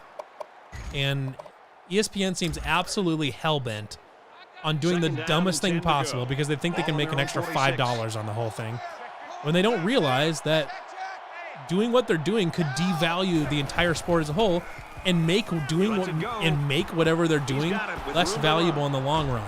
They'll bring him down. They don't seem to understand that. Iowa State's going to use their first time out of the half. Not that I didn't, like, as a fan, like, I didn't necessarily go out of my way. I never have really gone out of my way to watch, like, the Iron Bowl and shit like that. So after the Whatever. big But, like, pass at least, play, like, we've got a first down. like the one with the kick six, like, I tuned in for that, whatever, and stuff like that, because that was interesting and stuff like that. But I mean, like, I have no motivation whatsoever to tune into the SEC or the Big Ten right now. Like, I don't want to, because it doesn't make any sense to. It doesn't. I don't know. It sucks. Stephen Smith, what are your thoughts on the new commissioner of the Big 12? What were your impressions on him in the press conference this morning? So I went over that a little bit ago. I went over that a little while ago, so I'm not going to go over it again. You can obviously you're always feel free to go back and watch on YouTube. But just kind of as a quick cliff notes on it, I would say I was very impressed with Mark. I think he's got his head in the right spot. I think he understands that the Big 12 needs to establish itself as the third best conference, and they should try to establish themselves as the most fun conference. You know, we don't have any blue bloods, but we have a ton of good teams. Our conference is super deep. There's only like 2 clunkers in the whole conference, and like well over half the conference has a legitimate shot of getting to the title game in any given year. We're fun. It's competitive. Are we ever going to have an 11-game winner? I don't know. Probably not, because the conference is going to eat itself. But that's cool because it's competitive and it makes it fun or whatever. And he gets that. He gets into the end zone, down for a touchback. He seems to understand what makes college football fun. And he's going to make sure that it adds value to the conference. They're not just going to take anybody because they feel like it or whatever, because someone tells them they need to. They're just going to make the right decision. And that is the right way to approach this, in my opinion. So for that reason, I was very impressed with Mark, and it seems like he's the right guy and he shoved out of bounds at the 32. Call it a gain of 7 yards. That'll bring up 2nd and 3. Well, I guess I'll go 3D man. Prevent. I'll go prevent. 3 yards to get the first. I haven't been paying attention to this whole game. I've been too busy talking about shit. One last heave to the end zone here before halftime. And he's going to come up with a sack. Hey, who got him? Is it Mills? Yeah, Mills got him. And that'll do it. We head to the break. Still plenty of time left in this one. The Cyclones with a 3-touchdown advantage. Apologize if anybody didn't want to hear like a 20-minute rant about about the current state of college football, but that's just where I'm at, honestly. And you know, I really hope it gets better. I hope cooler heads prevail in the end and realize that super conferences are not the best way to do this. It's objectively bad for football, or at least I believe it's objectively bad for college football. You know, I hope cooler heads prevail. I think there's a chance at it, but we'll see. As long as ESPN is steering the ship, prepare yourself for the dumbest possible outcome. And that's just kind of the world we're living in right now. Looking for the corner. Oh, I screwed it up. Tackle made at the 43. Yeah, I'm not shocked to see him have a chance to run the football. I remember being out at practice earlier this week, and one thing that became very clear is this wide receiver not only can make great plays in the passing game, but they're going to try to do what they can on reverses and different things. Watch for the screen pass. And here's an example of what he can do and how explosive he can be.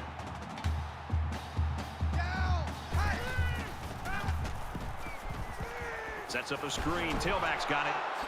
He's knocked Bam. out of bounds at about the 49. 5, maybe. Hey, Levi, you want a campaign style poster with your face on it that says "Don't ruin college"? Yes, 100%. Yes, I want that poster very much. If you can make that poster for me, absolutely, I want that poster. No questions asked. And they made the stop at the 47-yard line. That is a loss of 2 yards. That'll bring up 3rd and 6. All right.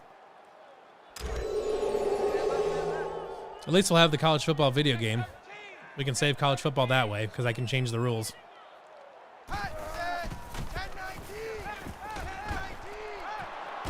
Pass complete. And He did taken not down catch immediately. that. It'll be Oh my short for the God. first after the completion. Well, good effort Oh by my the defense God. to make sure they got him before he got to the marker.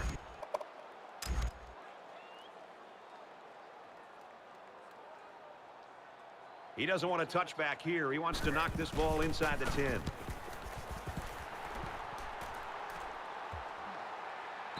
So this one goes into the end zone, and that'll be a touchback.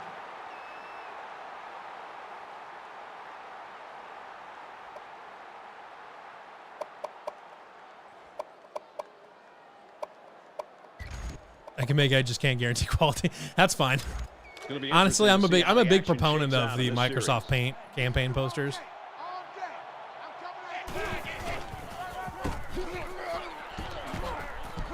Gains his way to the 30-yard line.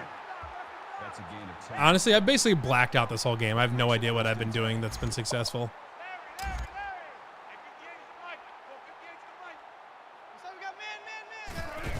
Now that I'm thinking about it, I'm probably going to start sucking. But Brought down after a nice run up the middle. That's good for a gain of 7 yards. That'll bring up 2nd and 3. I hope you brought your lunch because I'm about to take you to school. Check, check. Alert Sam. Alert Sam. 10-19. Hey. Throws complete. He's got room to work. He's taken down at the 42. Keller makes the tackle at the 42-yard line. First down. Brandon Thomas, let's go here. From the 42-yard line. First down.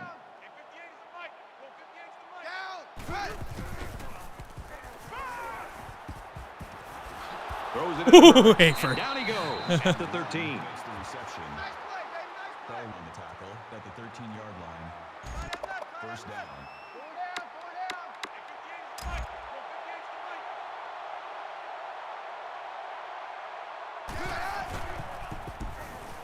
Wide Finds the open. tight end for a touchdown.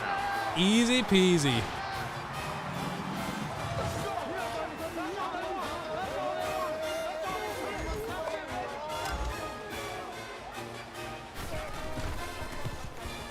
He makes the PAT. So a 5-play, 80-yard drive. Well, if anybody else And watching 7 wants points on the to scoreboard. Brad, I thought that was a textbook has any other questions they'd like me to ask or hypotheticals they want me to run through, calling with the run and the pass, just an overall well-executed touchdown. definitely happy to talk about that stuff. Or if you've got other non-college football questions, definitely happy to answer those too. He's tackled at the 34. Oklahoma State's having a hard time doing anything on offense right now. Well, they've had some opportunities, but they either turn the ball over or obviously don't execute on third down and they're forced to punt.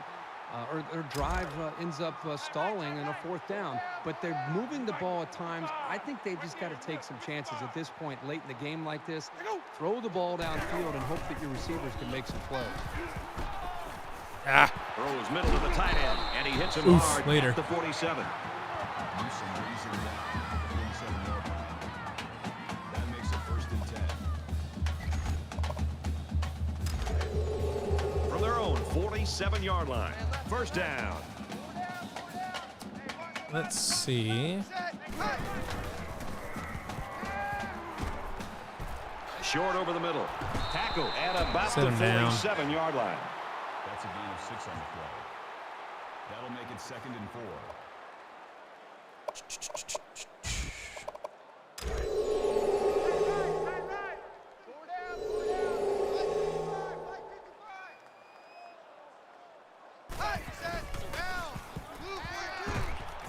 Hey, Pollard, there we go. Can these guys do They've been picking off a anything bunch of right? passes I mean, the last few they're games. already getting blown out. They asked, how do you like Another your steak cooked? Rare, interception? medium rare, It's just medium, one or of those book days. of bindings? I'm a medium rare kind of guy. For a long time, I was actually kind of a medium kind of guy. But probably in the last 5 They've got a to 1st and 10. Ball on the 47. probably in the last 5 to 10 years, I would say. Iowa State probably- comes to the line and I would say in the last complete 5 to 10 years, I've definitely trended towards medium rare, and even maybe on the rare side of medium rare. But I would definitely say if I go to a restaurant, I always order medium rare. 2nd and 6. Wouldn't be a wild WRNL chat without me asking a food-related question. Honestly, I love food-related questions. People may or may not know this, but like I'm really big into barbecue. Like I smoke shit all the time. I make my own rubs and sauces from scratch and all that good stuff, whatever. But I'm like, I love cooking. I think I'm generally pretty decent at it, anyways. And I love talking about cooking and food and all that. So definitely happy to talk about food and all that good stuff.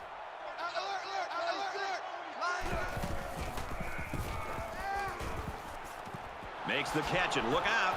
He's tackled around the 22-yard line. Witherspoon on the tackle at the 22-yard line. First down. We're going to do it one more time.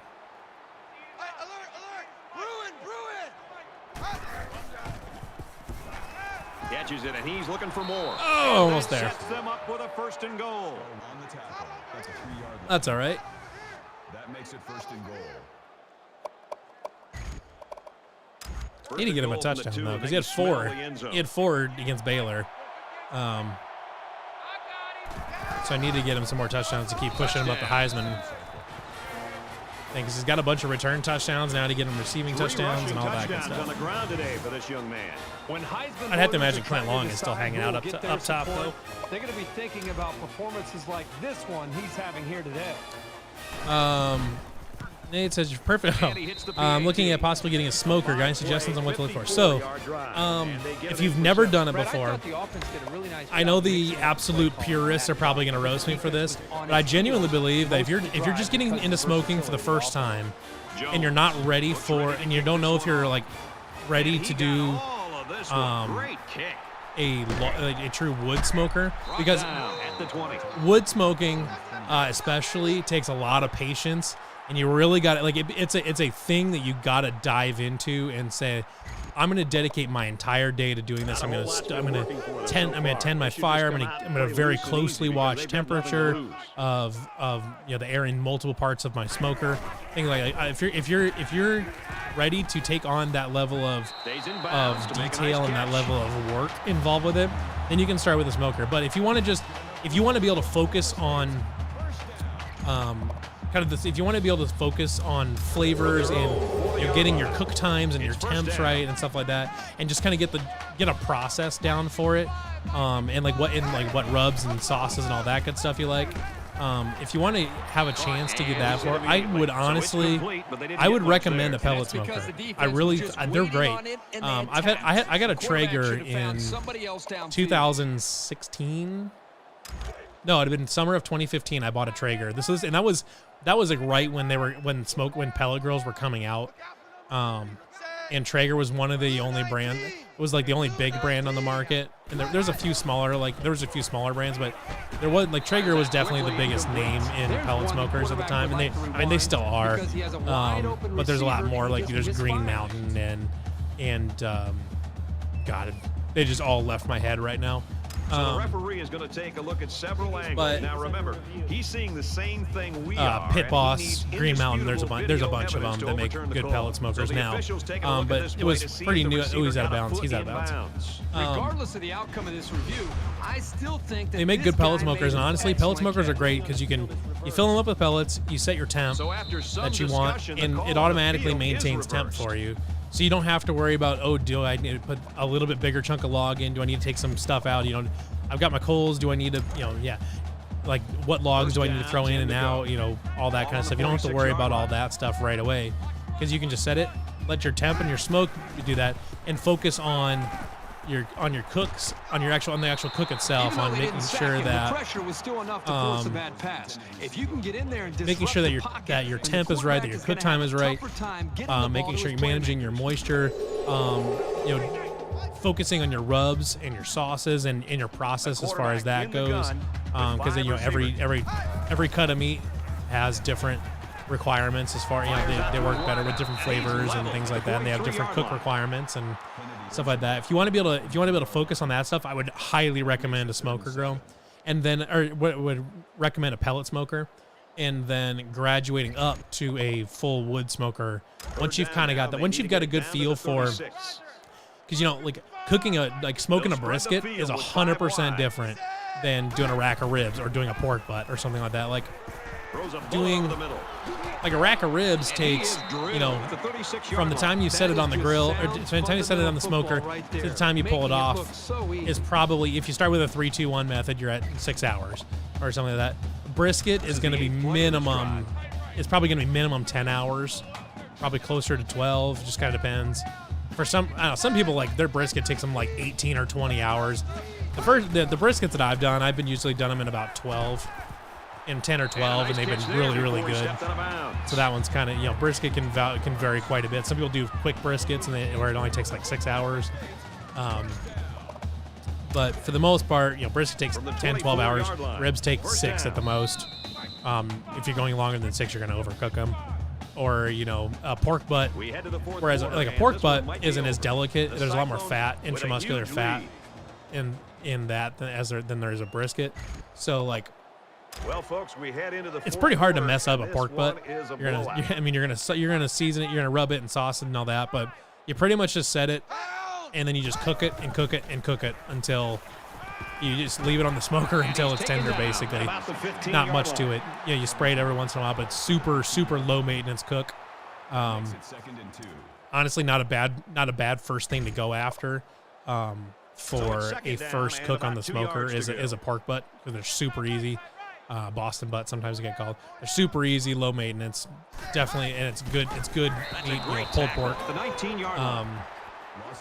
Would definitely recommend that. Ribs aren't super hard. Ribs are easy to get decent, or to get pretty good ribs. It's fairly easy to get at least decent ribs. To get like truly like incredible ribs, it takes lots and lots of time and practice and understanding how your cook times change everything. But yeah, for the most part, he caught that. Short of the first down. What the hell? Throw the ball a little deeper next time. Don't take any chances of coming up short. Once you get all that done, then you can upgrade to a smoker, because then there's more involved with that too, where you're managing, where it's you have to really be very attentive to your temperatures and into your fire, because adding or removing a log or adding and removing coals can totally change what's happening with the fire, with the smoke. Making sure you don't have too much dirty smoke, things like that. So making sure your wood's on. There's a whole nother level of involvement in when you go to a full wood smoker. And once you're ready for that, obviously definitely go for it. I mean, that's the traditional way of doing it. That's how a lot of people do it. But if you want to get your feet wet and really get your flavors down as far as your rubs and sauces, and get your methodology down, first, I would absolutely recommend a pellet grill. Not to mention, pellet grills are still grills. I mean, you can smoke on them, but you can also turn them up high and do burgers on them. And if you do a burger in 8 or 9, you can do a burger in 8 or 9 minutes, or once it's up to temp. You do a burger in the normal amount of time you would on a grill, but it also comes with some smoke. So if you really like smoke flavor, you can have smoked burgers in kind of a normal burger in a gas grill burger amount of time, and that's pretty awesome. They taste great. I love my pellet grill. Wouldn't trade it for a damn thing. I may also pretty soon here, I'm probably going to upgrade. I'm going to go get a full wood smoker. I don't know exactly when. But at some point I'm definitely going to. But I love my pellet grill. It gave me a chance to get my feet wet, get some experience with it, and do that first. So I would definitely. Traeger they were kind of the pioneers. They were really the first big brand of pellet smokers. I have a Traeger, love it. First and 10. Ball on the 27-yard line. I think Traegers are great. But you're also paying. That's a little bit of a case where you're paying a little bit for the brand. There are other good brands. Green Mountain, Pit Boss, both make very good pellet smokers. You can do some research, and figure out what features you're looking for and things like that. But for the most part, most pellet grills are pretty good. They're fairly simple machines. I mean, they're. They just use a simple corkscrew, or they just use a simple screw feeder, screw conveyor, and I mean it's really just a servo with a conveyor, with a screw conveyor that's just feeding pellets in at a specific speed that is based on how hot you want your grill. That's all there is. There's not much to them. That makes it first and So that mean the ceiling on a certain brand is not a ton taller, not a ton higher than on a smaller brand or whatever. At the 1 yard line. And the floor isn't necessarily a lot lower. Do your research and see what the build quality is like. If people have had if there's been any notable bugs with any of them or something like that. But like I said, for the most part, they're pretty simple machines. And you can't go wrong with a pellet grill as far as versatility goes. You can smoke on it like a smoker. You can grill on it like a gas grill, and the smoke tastes great. It doesn't. I don't think you're getting a cheap smoke product, or anything like that. It still tastes like it was smoked on a smoker. Here's play number 10 on the drive. Because it was. It still would smoke. They come out in a goal line set. Yeah, I would definitely recommend. And if you want, you can shoot. Anybody that's watching is welcome to shoot me a DM, and I'm more than happy to continue to answer questions and share what I've learned, different things like that. And if you're really nice, I might share with you my rub recipe. It's been finely tuned over a long time. I think it's very, very good. I have a rub recipe and a vinegar-based, like a Carolina sauce recipe that goes great on ribs and pulled pork, especially. I put it on basically everything because it's just good on everything. I really like vinegar. The kicker looks like he's ready to kick this one off. It goes especially good on pork. Pork does really well with vinegar. Beef is kind of, you really wouldn't use beef. You wouldn't use vinegar-based stuff on beef very much. But definitely on pork. So my vinegar-based, apple cider vinegar-based sauce, Carolina sauce, goes great on pulled pork and ribs. I'm happy to, for the newbies, I'm definitely happy to share that stuff with them. I didn't expect to see this at all. Show us shopping Traeger, and I was really not happy with the price. Yeah, that's the kicker. Is Traegers are a little bit more expensive. Part of it is the brand. I think part of it too is if you're looking at if you're used to looking at gas grill prices versus pellet smoker prices, that is definitely. You're going to pay more for a pellet grill. It's a little bit more of a premium product, stuff like that. So a top of the line pellet smoker is going to be more expensive than its corresponding grill smoker at the top of its food chain. He makes it out to maybe the 23-yard line. Figure out what works best for you. Find the one find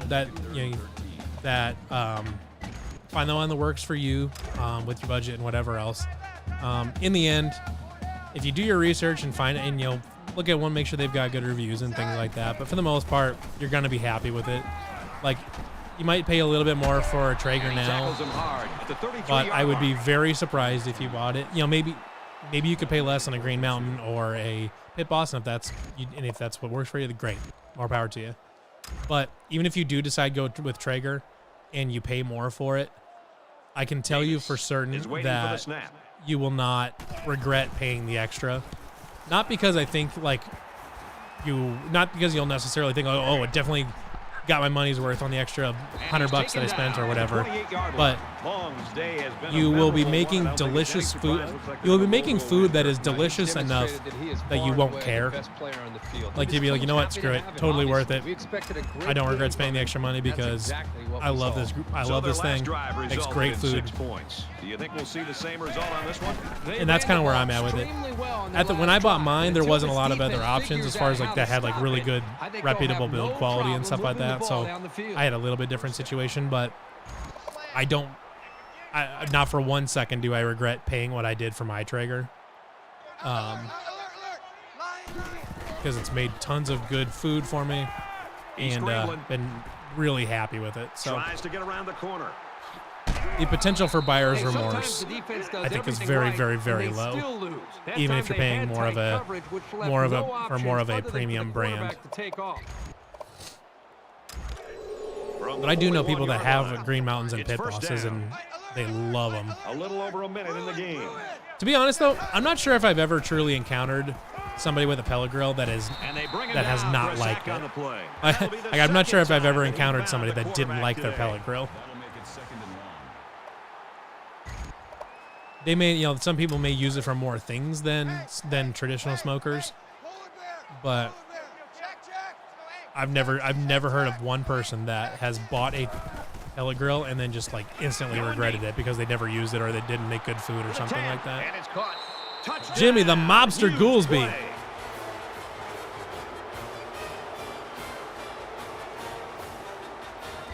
And part of it too is personally for me, I'm the kind of person that Well, the offense is going to go I don't for mind two, paying and a at little this bit point, more for I'm certain pretty sure that things they just wanna win if I this think game that I'm by going to more get my than value 100. out of it.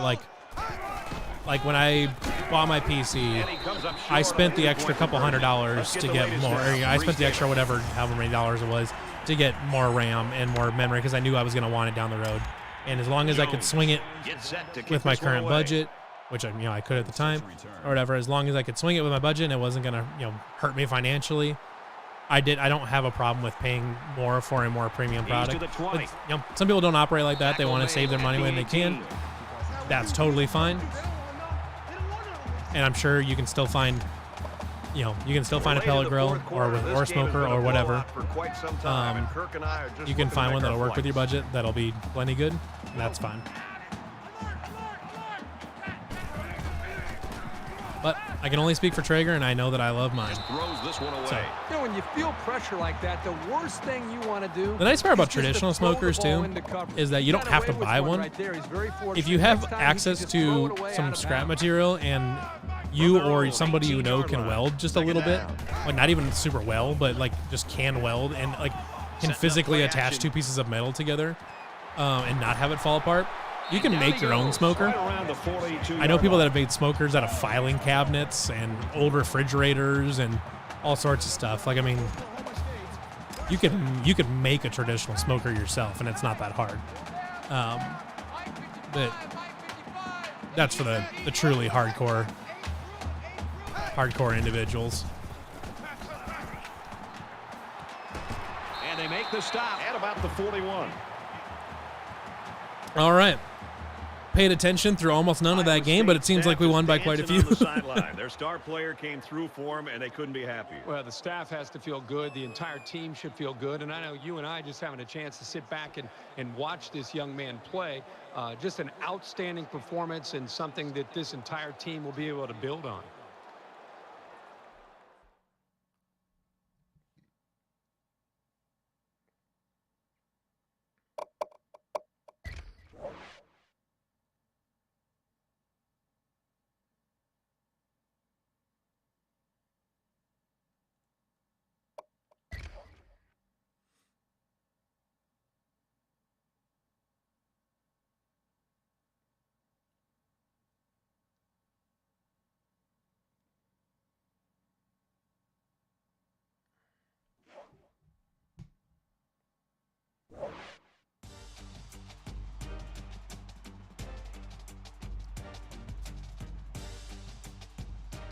And guilty of being very tight with money pretty often. I still operate like, that's not a bad thing.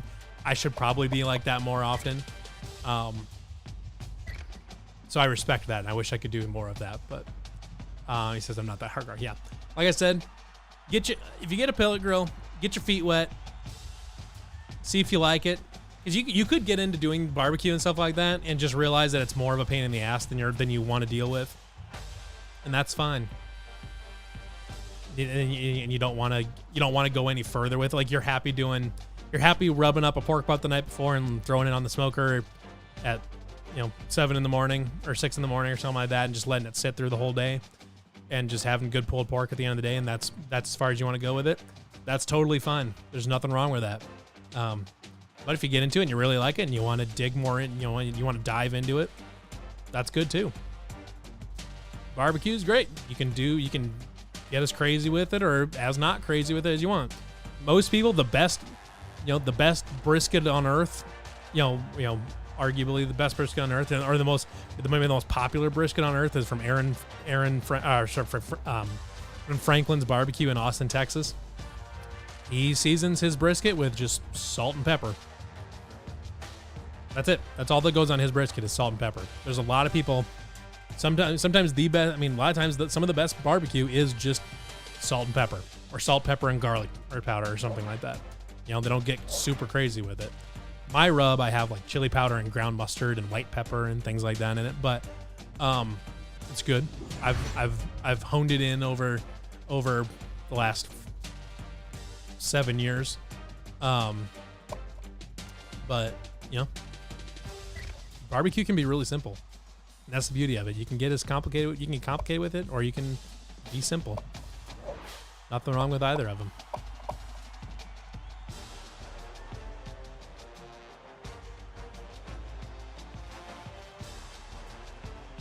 I'm just gonna get this one. You start the fourth quarter hot if the score difference is 14 or less.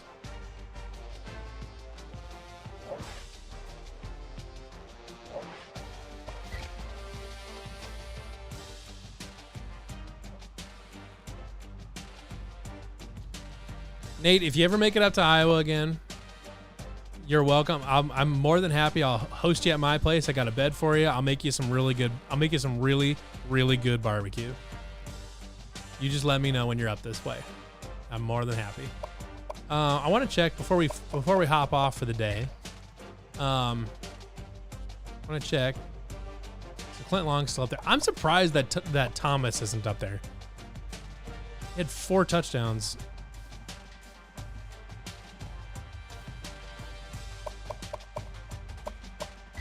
Toughest places to play. There we go. Jack Trice, number 7.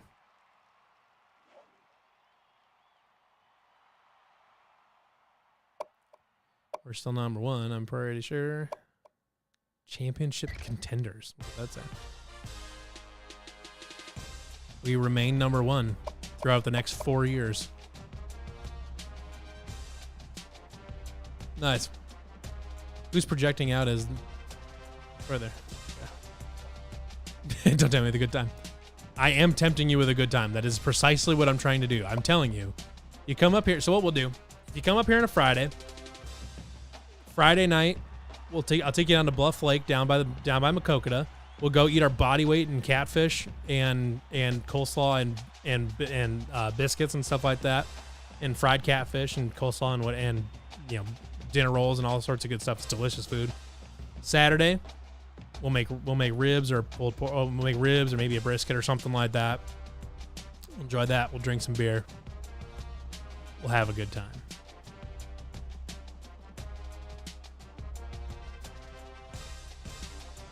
The Big 12 adds ASU wider is Dwayne is always welcome. It was like 5-10 minutes from the ASU stand. Oh, nice. That's awesome. Okay, well yeah. If the Big 12 adds Arizona State the first time we play in Tempe, you bet your ass I'll be giving you a call. But we're going to call it for this week for the stream. Thank you, everybody, for tuning in. I hope everybody enjoyed it. Got some good discussion in, things like that. So we'll see you guys again next time. Thanks for watching.